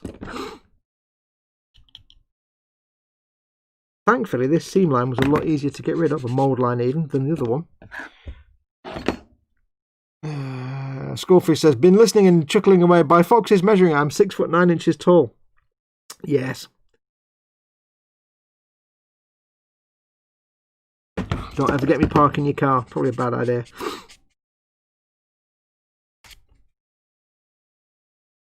I'd be like, you remember that car that you used to have? Wait, what? That was NASA's Mars Climate Orbiter at 125 million failure due to imperial metric misunderstanding. Yes. I think what you meant to say was due to America using primitive 17th century measuring systems and the rest of the world being modern, is what you meant to say. You American, you know, the Americans, they really do need to dive into the metric system. It really is weird that they haven't. So primitive and quaint to use cups and bushels and weird measurements.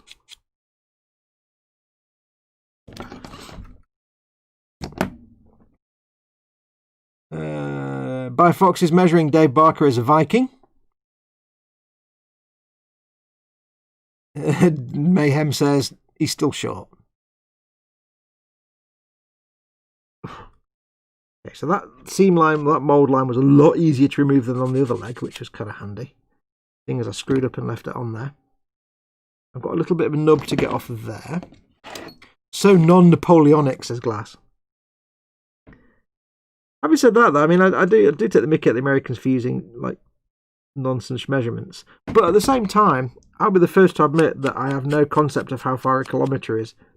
If you tell me something's 2 miles away, I have a rough feeling of how far away that is.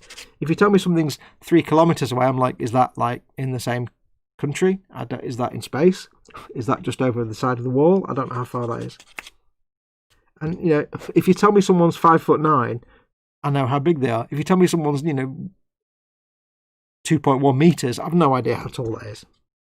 So I will freely admit, we use the metric system and it's far superior, but at the same time, I've got no bloody idea about distances and heights, meters and kilometers, purely because I grew up with feet and inches, and I kind of have an instinctive feel for how tall or long something is. If something's like, you know, 5 foot 8, I roughly know in my mind without thinking how big that is. I did see something once that was a bit stupid though. It was ridiculous. It was a description of someone. I think it was a police description of someone, like on some program. And it was like I think it was a French or German bulletin that had been running. It was some program about crime, and it was some like Interpol thing that had come out. And it described the person's height in millimeters. And I'm like, what the actual flip is this? Who describes a person's height in millimeters? Come on now. It's just, you know, it's just nonsense. The person is 1,438 millimeters tall. I don't know what that means. Is that person a midget or a giant? I have no idea. I mean, if you say he's like, you know, 1.5 meters tall, I roughly know he's like 5 foot, 6 foot, or whatever it is. Roughly, if I do a bit of math in my head. But you tell me he's 5 foot 9, I know how tall that is. It's weird. 1837 millimeters tall, weighing 2.3 stone. And I suppose it's the same with kilograms as well. I don't really know how heavy somebody is in kilograms. If you say I'm this, then again, I don't know any weight. If you say how heavy are you, I'm this many pounds or stone. Unless it's stone. If you tell me you're 13 stone, I roughly know how heavy you are. If you tell me you're like so many pounds, I've got no idea. But equally, if you tell me you've so many kilograms, again, I've got no idea. It's weird. So I do take the mickey out of our colonial cousins for using millimeters, and then fail horrendously actually using non-metric, and then fail miserably myself at using metric. But I'm British, so obviously I'm right. We're English. Obviously, if we're English, we're correct anyway, so you can just assume I'm correct. It's just the way it is.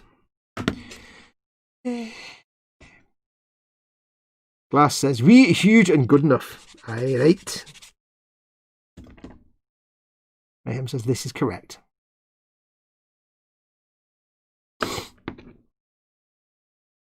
Lynn Dipple says, we use metric at the hospitals. I wish American would go metric. It's funny there is imperial and metric tools here in the USA. I was watching a video where some guy was trying to measure he was converting something. Oh, it was spiky bits. He was doing a conversion on a Bane blade and showing you how you could make all 8 versions at the same time. And I like spiky bit stuff. It's really cool. But he was trying to measure this. You have to put this little bit of a little shiv of plastic into the hull. So the upper hull can sit on top of it. And he's measuring it in inches. It's like 3 6/18, and then it's more like 12 3/14. And I'm like, I don't understand what any of this means. He's trying to say you'd put it this high from the bottom, and I'm like, I don't understand any of those numbers you just said. Can you just say how many centimeters? Is it like 25 millimeters from the bottom? Is it 10 millimeters from the top? Is it a centimeter from the... Ow! Stabberty. There we go. I'm having one of them days today. Is it a bleeding stabberty? Ooh, might not be. Do you know, I've actually got a cut on that finger. I don't know where I got that cut from. Oh. Okay. Not bleeding. I don't think that counts then, does it? No. No, I just broke the skin a little bit. That's fine. Just caught it on the edge of the blade there. Oh, you little bugger. Yeah, I got a little cut on that finger there. I don't know where that's come from. Don't know what caused that. Painful. Yeah, not bleeding. Not bleeding. Ah, no blood for the blood god. Oh, and Nim just said exactly the same thing. No blood for the blood god. It's going to sting like a bitch though when I wash my hands. Oh, it's going to sting like a... Oh. I've got to do the washing up when I finish. That's going to really hurt. What was I in the middle of doing? I was in the middle of doing something. I've got so distracted by all the shenanigans today that I just haven't done anything at all. David's off. Got to go bye. Thanks for coming in, David. Take care, buddy. See you soon. Thank you for coming back. More than welcome. I get the feeling I'm going to have to wash this mini as well when I finish because it's going to have so much hand jam on it from sweatiness. I could put some gloves on, but you know what? Putting gloves on sweaty hands on a hot day doesn't really help at all. Doesn't make life any easier. I think I need a vacation. I need a vacation. Clearly, I need therapy or something. Right, what else can possibly go wrong today? Make sure my lid's on my glue, just because of obvious reasons. What else can possibly go wrong now? I don't know. Swig of water. Nom.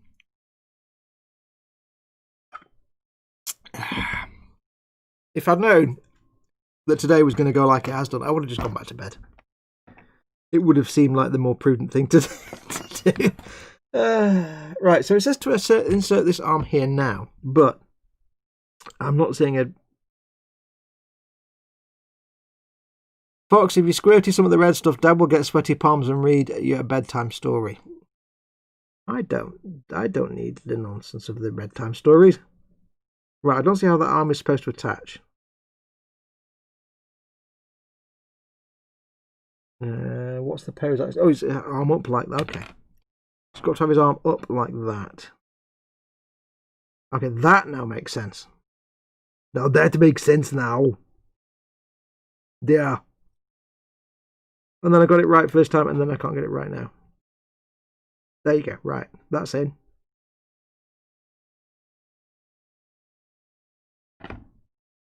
Hello, Mama Fox. I think for this what I'm going to use. I'm not going to use... Now, you know that I use the thin cement. The fat cement. So I need to get 2 hands here. You know I use the fat cement when I want to do like an arm to hold it in place so it can support its own weight. But this one... I'm actually going to use the fast setting cement because I'm not convinced the fat cement would work here as well. What I'm going to do is, because I've got to get it in exactly the right position, and I'm not convinced there's a massive contact point. What I'm going to do is I'm going to get it on there. I'm going to hold my breath because this stuff stinks like ass.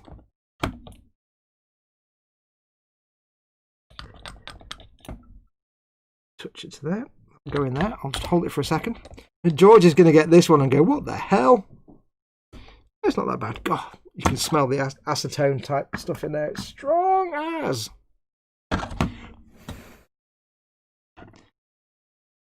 Scaly Model says, Fox having one of those days doesn't bode well for me, lol.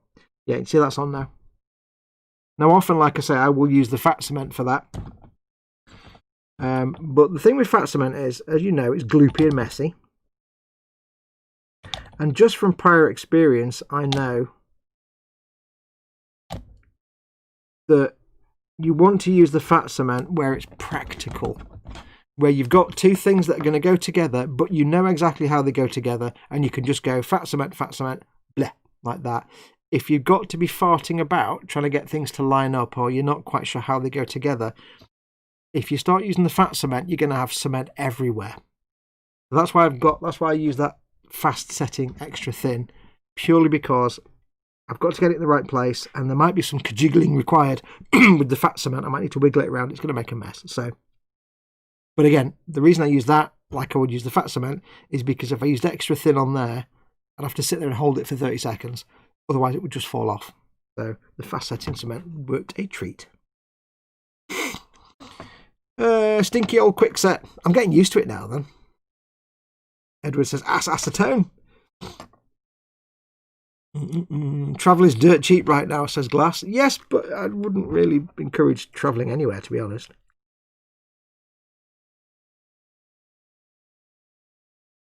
I'm diving straight in with that, but I assume that's the next step.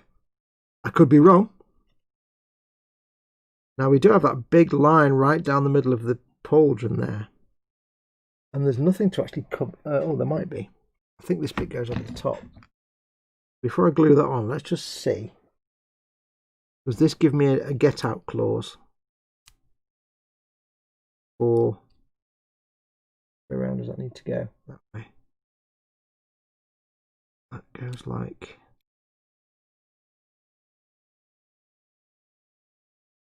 Where does this go on? That?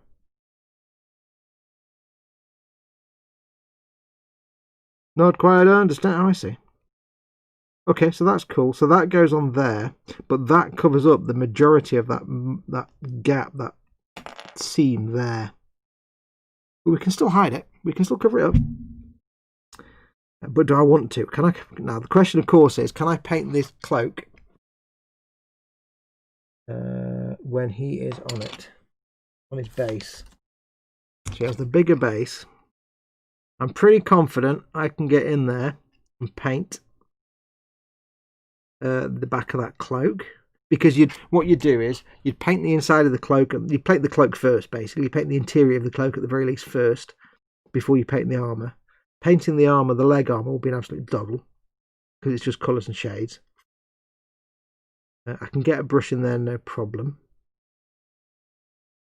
Get a brush in there, no problem. You do the cloak first. Can I paint the leather stuff dangling between his legs?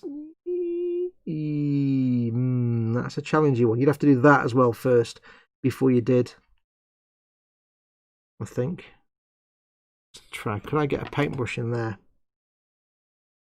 Yeah, I probably could. The leather colour. I think it'd be fine. I think it will be fine. Because at the end of the day, when you're playing on a tabletop, you're not going to see from like that angle anyway. You're going to see it from that angle. So there's a certain amount of trade-off you can do there. So I think I'm okay to glue this together with it on. So we shall go ahead and do that. Touch of glue in there, and a touch of glue in. Oops, not that much glue. Touch of glue in there. Need to go crazy with the glue. We're not putting that much on. Touch of it round there. Does it glue to the foot? It does a little bit. Let's go. Yeah, so always worth checking before you glue cloaks and things on. Just make sure you can get to everything to paint it. With cloaks like that, it's not a question of whether you should glue the cloak on first to get to the rest of it, because you can always do the interior of the cloak first and not worry about getting paint on the armour. It's more important, can you get to the interior of the cloak when the base is on? With that you can. So what I'm going to do now is I'm going to get some glue. I'm going to put some extra glue on here, on this join. And I'm going to squeeze. Squeeze! Squeeze! Squeezing now, sir. Squeeze-tacular.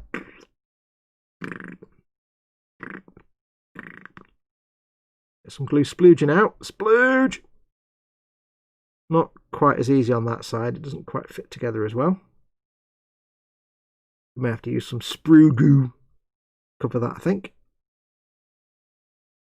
Now, I don't need to do this, but it's a character. It's not just a grunt troop. It's a character. It's going to get a good paint job, and I'm doing it for George. So I think what we'll do is we will fill this with some sprue goo. Lynn Dipple asks, "What is bv?" Bv is a kind of in-joke that started with Paul from Glue to the Sprue, because we were talking about the Russian number station, UVB-76, which is a Russian number station, and if you listen to it, it's called the buzzer, because it's basically, it just goes, and then occasionally some Russian speech comes in to give information to all the spies. But me and Paul started writing that down as BVVV. It's taken on a life of its own now, that it just generally means, it's kind of it means anything. It's just a noise, and if you write it, when somebody says something, for example, that's like a euphemism, you might go "bv," and it works. It's one of those things that works when you write it down, but doesn't work when you say it out loud. It can mean somebody's had a stupid moment. It can mean somebody said something a bit rude. It's just a universal sound. It can have kind of almost any use, but it doesn't work when you speak it. It's weird. We were talking about this the other day. I said, we've invented this thing that can only work in text. Right, so that's that. I've got to attach the other side of the gun, which goes on here like that. He's got two guns in one. That's kind of kick-ass. Kind of kick-ass. He's got looks like a melter and a plasma. Or bolter and a melter. I think it's a melter, actually, not a plasma. I don't know. I could be wrong. It looks more like a melter. Melter? Is it a melter? What's the difference between a melter and a flamer? I don't actually know the difference. A melter's just smaller flamers, or a melter's bigger flamers? There you go. So that's that. Now, we've just got this piece of carapace that goes over the top here. And it does cover up most, but not all, of that panel line underneath. I think what I'm going to do, for George, because this is for George, I'm going to go the extra mile. It's a melter and a bolter. Yeah, I don't know. So what, is a flamer just a big melter then? Or is a melter a different weapon to a flamer? I thought Fox farted then. No, I kind of snuffled. I don't know why, I just kind of snuffled. Melter is anti-tank. So is melter not a flamer? No. Right, so what we're going to do is I am going to add a little tiny bit. Do I want to glue them on the base first? No, I'll do that in a second. Oh, no, I'll glue them on. Yeah, I'll glue them on the base first. We'll get them on here. Now, here I am going to use the fat cement. So, again, if I do this with extra thin, he'll just fall off. I'm using the regular Tamiya cement, the big fat gloopy cement, which is a little less powerful than extra thin, but is much more viscous and therefore stick-tacular. Not in an adhesive stick-tacular way, but a gloopy, you've just put your hand in treacle and you can't get your hand out. Like that. Extra thin would not allow me to pick that up. I'm going to give that a second while it just starts to do its business. There we go. Give it a moment and then I'll go over some extra thin. And then we'll do some sprue goo. Oh. Ah, swigtacular.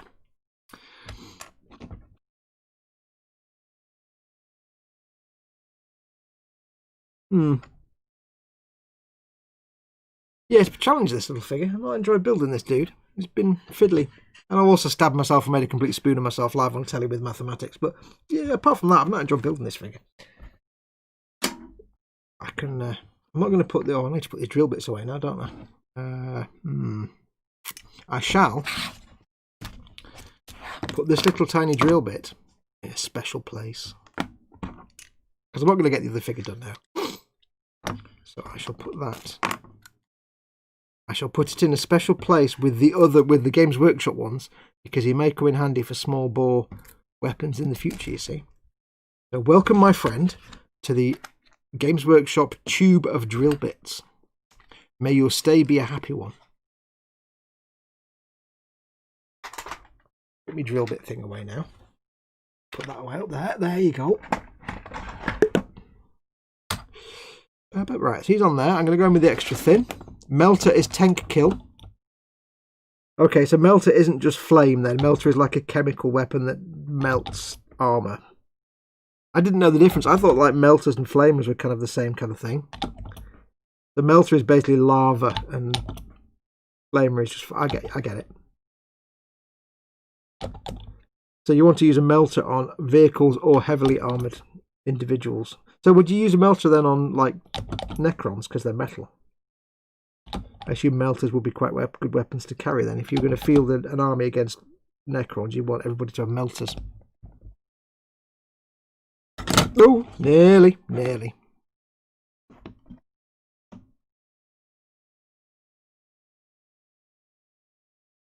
Right, so that's him on there. What we're going to do now is some sprue goo. I'm not going to glue this on because I want to clean that up first. So what I'm going to do, if you don't know what a sprue goo is, sprue goo is basically Tamiya extra thin and leftover bits of polystyrene from sprues or plastic card or any from anywhere. It just has to be polystyrene. This glue, Tamiya extra thin, dissolves polystyrene. It melts it. So if you put ABS in here, nothing will happen. And all you do is you put loads and loads and loads and loads of little tiny bits of polystyrene into the glue, and eventually it stodges up and it becomes thick enough that it won't just drip off the brush very easily. It'll take a while to... It'll kind of... A bit like molasses. It'll be like... Bleh. It needs to be that thick. And it can take... That wasn't even on camera, was it? Sorry. It needs to be so thick that when it does drip, it takes a while to drip off. If at all, ever. Yeah, that's how thick you want it. Because what we're going to do is basically fill these gaps. Now, you could use fillers and putties, but why would you go to all the hassle of like mixing up a bit of milliput and farting about 50-50 mix, when what you can do is you can get this and you can just go beh, beh, beh. I need to do the edge corner here because you only see that little end piece. End piece. What we'll do is we'll put that on there and we'll leave that for 24 hours. The bit inside there, this bit here, is actually covered up, so you won't see that bit. Now what will happen is, remember, it's Tamiya extra thin and polystyrene. The Tamiya extra thin will flash off and evaporate away. The solvents will, flash off and evaporate away. But all will be left inside. All will be left is the polystyrene that's currently in solution.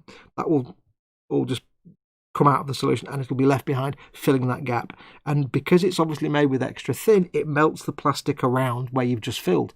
So you basically soften the edges of the gap, filled it with polystyrene, the glue goes away, and you've now got polystyrene filled with polystyrene. So when that's dried, about 24 hours, I'll come back, I'll quickly sand that down. There'll be no gap. You won't see it. You'll see it because it's a different colour, but it'll fill it in, and once it's primed and painted, you won't even see that gap. And I'll put that on top, and it'll be nice and clean then. Now you can use normal fillers, like I say. It's just I always have a pot of sprue goo to hand. It takes literally 5 minutes to dump a load of polystyrene into sprue goo, and then you've got that for a long time. And it's the best filler there is, because polystyrene. If you how can I explain this? When you use filler, you might sometimes need to sand it or carve it or scribe panel lines back in if you've sanded something. And after polystyrene, the most carvable, sandable, scribable substance is polystyrene. What what scribes just like polystyrene? More polystyrene. If you use a filler, you might be able to scribe the filler, but it's not going to scribe as well as actual polystyrene. So if you filled an area, you've covered up a panel line, you fill it with filler, and you want to then scribe that panel line back, you're going to get a noticeable difference where you've got the panel line and then you're scribing into filler, which will be a little bit crumbly or bitty. It won't quite look the same way. Some things you just can't scribe. You can't really scribe if you've made filler with super glue. It's not really scribable at all. It just crumbles. But when you're filling a gap with polystyrene, you're just filling it with polystyrene. So if you need to rescribe a panel line, it's going to look the same whether it's on the glue plastic or the plastic you've added with your filler. So yeah, it's super cheap because it's just all the bits of sprue you've got left over at the end of a build. Keep all the bits of sprue, cut them into tiny little bits, dump it in a pot of Tamiya extra thing. It's easier than fillers and milliputs and stuff, and it's just the easiest thing to sand and scribe. And the reason you want it that thick is so that when you do put it over a gap like that, it doesn't just go into the gap. It forms a bead over the gap, and then you sand that bead back. If you make it too thin, it just disappears into the gap, and there's no point. It doesn't do its job. So I shall leave that for 24 hours, and we'll get that sanded back. Right, quick look at the chat, because I'm going to have to leave it there now, because I'm sweating to death here. Melter guns create a short-range burst of concentrated heat to punch through heavy armour and fortifications. Excellent. Still not a replacement for Volkite, though. Choom, says Mayhem. Gee, it's 10:10 a.m. and I'm all ready to eat pepperoni pizza since Auntie didn't give me a donut. I'm hungry. Oh, with the pepperoni again. Have other meats. Model Maker Mayhem puts lots of pictures of donuts up. Dad, are you on next or Ted? Says Lynn. Dad's on at 6:15. 6:15, I think, for the in-between show. Ted is not on tonight because Ted's not going to be available tonight. So Dad will be on. I think Dad's on. I'm assuming Dad's on with his in-between show. George is in. Hey George, welcome buddy. Dad is on in 1 hour 5 minutes. Yes, Dad's on at 6:15. And Chris will be on tonight, but he won't be on his Gross Models channel. He'll be on a Team Inept doing some video gamage just to fill in because Ted's not available tonight. He's not home, so he's not home to do his streaming. I'm in the midst of making some sprue glue for my Enterprise from its own sprue, so when I'm done, the gaps of the Enterprise will be filled with bits of Enterprise. Exactly. If you watch my Eagle Transporter build, when I fill the big seam line that's down the middle of the command module, that's sprue glue made with the plastic from the kit. So I filled the gap in the kit with its own plastic, and then when it came to rescribe any panel lines, of course, it scribed perfectly. You can't because it's the same material. You're not adding anything like putty or filler or... Some people like to use super glue with powders and stuff in it, but you know what? That's the worst thing to scribe and sand. It's horrible.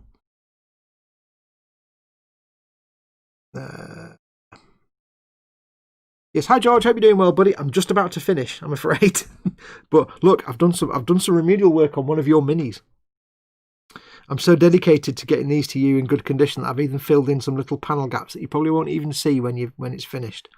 But I've done it anyway. Panel gaps filled in. This is a pig to build. You missed me building this. You've also missed nothing else at all happened during the show today. You've not missed anything at all. Nothing happened. There was no stability. Nobody made a complete sponge of themselves. There was no maths of any kind. No measuring, anything like that. Nothing happened. You've not missed a thing. Don't worry about it. There's no reason to go back and watch it again. Well, I'm going to rack off. Got to get to work in a few hours and need to grab a bit of shut-eye. Thanks for coming in there more. Very kind of you. They don't scratch make donuts anymore. Do you know some of the nicest donuts you'll ever have in the UK? I don't know about America. Some of the nicest donuts you'll ever have is if you go. I don't know if it's the same now. When I was much younger, if you go to Alton Towers, they used to have a few stands where you buy like hot dogs and donuts, and they'd have the machine that made the donuts, and you'd watch it. And it's basically a tube, and it just goes. Blech, and this ring of blech just comes out and goes flump into the oil and fries, and by the time it gets to the end of the little thing, it's a donut. And they were fantastic. They're like really thin and crunchy, but they've got so much sugar on them, so much. I fully blame Alton Towers for that. My teeth are knackered now. They're just a nice. You get a pack of 5, and they're really hot. They're really roasting hot, and they just taste like sugar and happiness. They're the best donuts in the world. And we used to have challenges whenever we used to go to Alton Towers as young men. Who could eat the most donuts and who could eat the most Alton Towers hot dogs. And whoever failed and got the least had to go on the crappy swans, which was a ride where you sit in this little boat thing shaped like a swan, and it goes around this boating pond really slowly, and it's boring. It's like 20 minutes long, and that was the punishment. If you ate the least hot dogs or the least donuts, or if you ate loads and loads and threw up, you had to go on the crappy swans. While everybody else went off and went on all the rides, you had to sit and suffer the crappy swans. So yeah. Oh, Alton Towers donuts. I don't know if they still do them there, but I just love watching the donut get. It kind of just poops them out. It goes bloop, and it just donut into the oil, and then it's basically batter, flump, and it's almost like pooping them out, but without being gross. You know, it's a delicious treat at the end of it, so it's the kind of poop that you can get on board with. I need to go to Alton Towers just for the donuts. Where are we? Retro Rabbit. Welcome, Rabbit, by the way. I didn't see you in the chat there. It's like the filling of a Kit Kat is made from other failed Kit Kats and possibly parts of the original. Ooh. Stabberdy happened and Fox forgot how to measure things. I forgot how numbers work, basically. Blackpool Donuts. I don't know.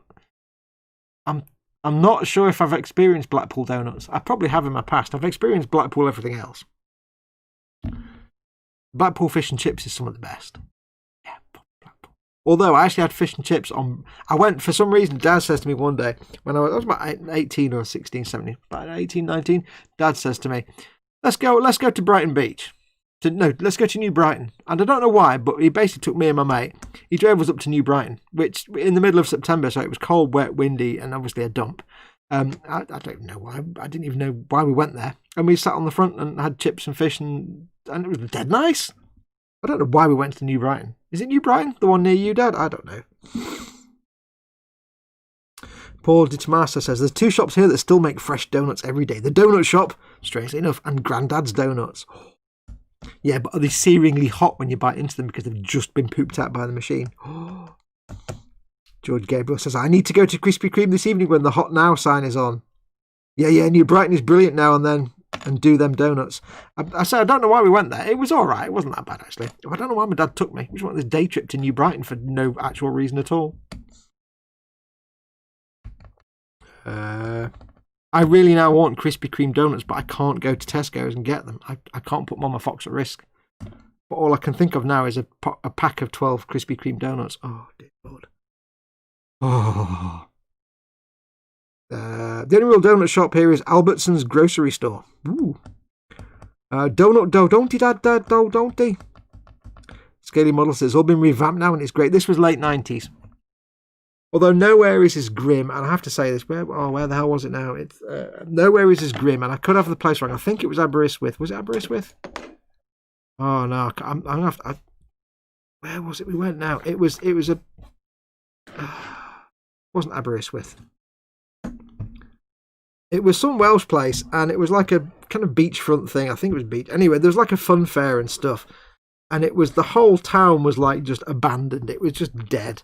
Wherever the hell it was. It was one of these like classic places you go to, like Aber or I don't know. I can't think of where it was now. They had like a fun fair that was closed, and the whole thing looked abandoned. It could not have looked more Scooby-Doo if it tried. And there was even a shop called Dave's Stolen Phone Shop. I kid you not. It said on the front of the shop, Dave's Stolen Phone Shop. It wasn't Aberystwyth. It was. Somebody tell me some typical Welsh places that everybody goes that are just like slightly touristy. Not Aber. It was. What are the really dumpy Welsh places? Towns. A bit like Skegness, but Welsh. Scouser owned that shop, Fox. Yeah. The nearest Krispy Kreme is 2 hours away, says Lynn. It might have been Prestatyn. Maybe no, it might not have been. Oh, it might have been Real. I think it was Real. No, it might have been Real. Is Real a real dump? I don't know. I can't remember. It was a long time ago. I just remember there being a fun fair that was closed, and it looked like the whole thing had been closed for 30 years. It looked like Pripyat. If it had a spinny wheel, it would have been Pripyat. Yeah, it might have been Real. In that case, it might have been Real. Yeah, that was. But again, there was a really nice fish and chip shop. Really nice fish and chips. Oh, it was really nice. I also locked my car keys in the boot of my car and had to get the air out when I was there. They had to break the boot open to get the keys out. So, yeah. Another reason I didn't like that place. Really still a dumps of scaly models. There isn't even a Krispy Kreme in my state anymore, says Nim. Oh, Scott's in. Hey, Scott the Drunk Works. Good afternoon, everyone. You've timed it well. I'm just about to finish, but welcome, welcome. Sounds like Chernobyl. Yeah, that's why I said it sounds like Pripyat. Now I really want Krispy Kreme, and unfortunately there's no way for us to get Krispy Kreme. They need to make a vaccine now. I'm desperate for things like Krispy Kreme and I don't know. Yes. Anyway, I think what we're going to do, I think I'll call it there because I'm really, really hot now, and I'm waiting for this guy to dry. I'm not going to start the other guy because I won't get him finished. That's going to sting when I have a wash, when I wash my fingers. It's not bled. It wasn't too deep, but it stung a little bit. It's going to be a real bitch when I wash my hand now. You watch. We'll get the other guy finished next week, and next week I'll clean up these. I'll get that sanded back, and we'll add his extra bit. So I'll put him there. I will be back, obviously, tomorrow for the eModels Monday show with Ted and Chris, and Colin says he'll be back as well next weweek, hopefully. Unless he's putting himself out, in which case he shouldn't. But yes, hopefully Chris will be back with us. Do all the guys, says George Gabriel. I am doing him slowly. But yes, Dad will be on at 6:15 with the In-Between show, so go and watch him on Scaly Models. Chris will be online with Team Inept channel, not on his channel, but Team Inept, so make sure to like and subscribe to that. Playing a game. I don't know what game, though. And don't forget, of course, if you want to help support this channel, massive thank you again to all my channel members and Patreon supporters. But if you want to help support this channel, you can do like and subscribe. Hit the like button, subscribe, and hit the notification bell to make sure you don't miss out on any live streams that I do in the future. If you want to join the channel as a member, you can do. It's just hit the join button at the underneath any of my videos or on the channel homepage, and you can get a badge and exclusive emojis. I will be doing more emojis when I get the time to draw more. Or if you want to, you can become a Patreon supporter over at patreon.com/modelmakingguru. There. Either way, both of those groups of people, they are awesome. They help support me. They help keep this channel going because they pay my bills and they put food on my table. So massive thanks to all my patrons and channel members. You're all wonderful people. I love you to bits.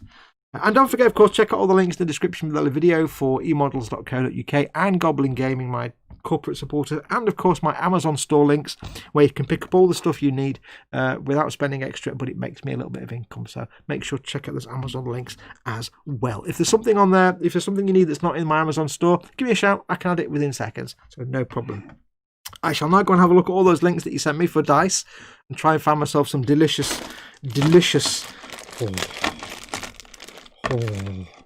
look at that. I mean,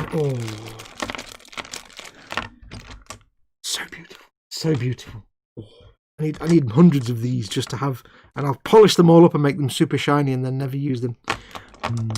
Anyway, that's going to do me. Thank you very much for watching. Take care of yourselves. Go and watch Dad later on. Take care of yourselves. Go make something awesome. I'll see if my buttons are working. Hang on. Oh, let me wake my buttons up. Wake my buttons up. Do. Now my button's working. Let's have a look. Probably not. 1 second, and I'm making the camera wobble. No, my buttons have fallen over. Oh well, let me just turn them off and on again. I've got away with it for the last few weeks. They've worked perfectly. Right, there we are. So, it works. Yes. So, take care of yourselves.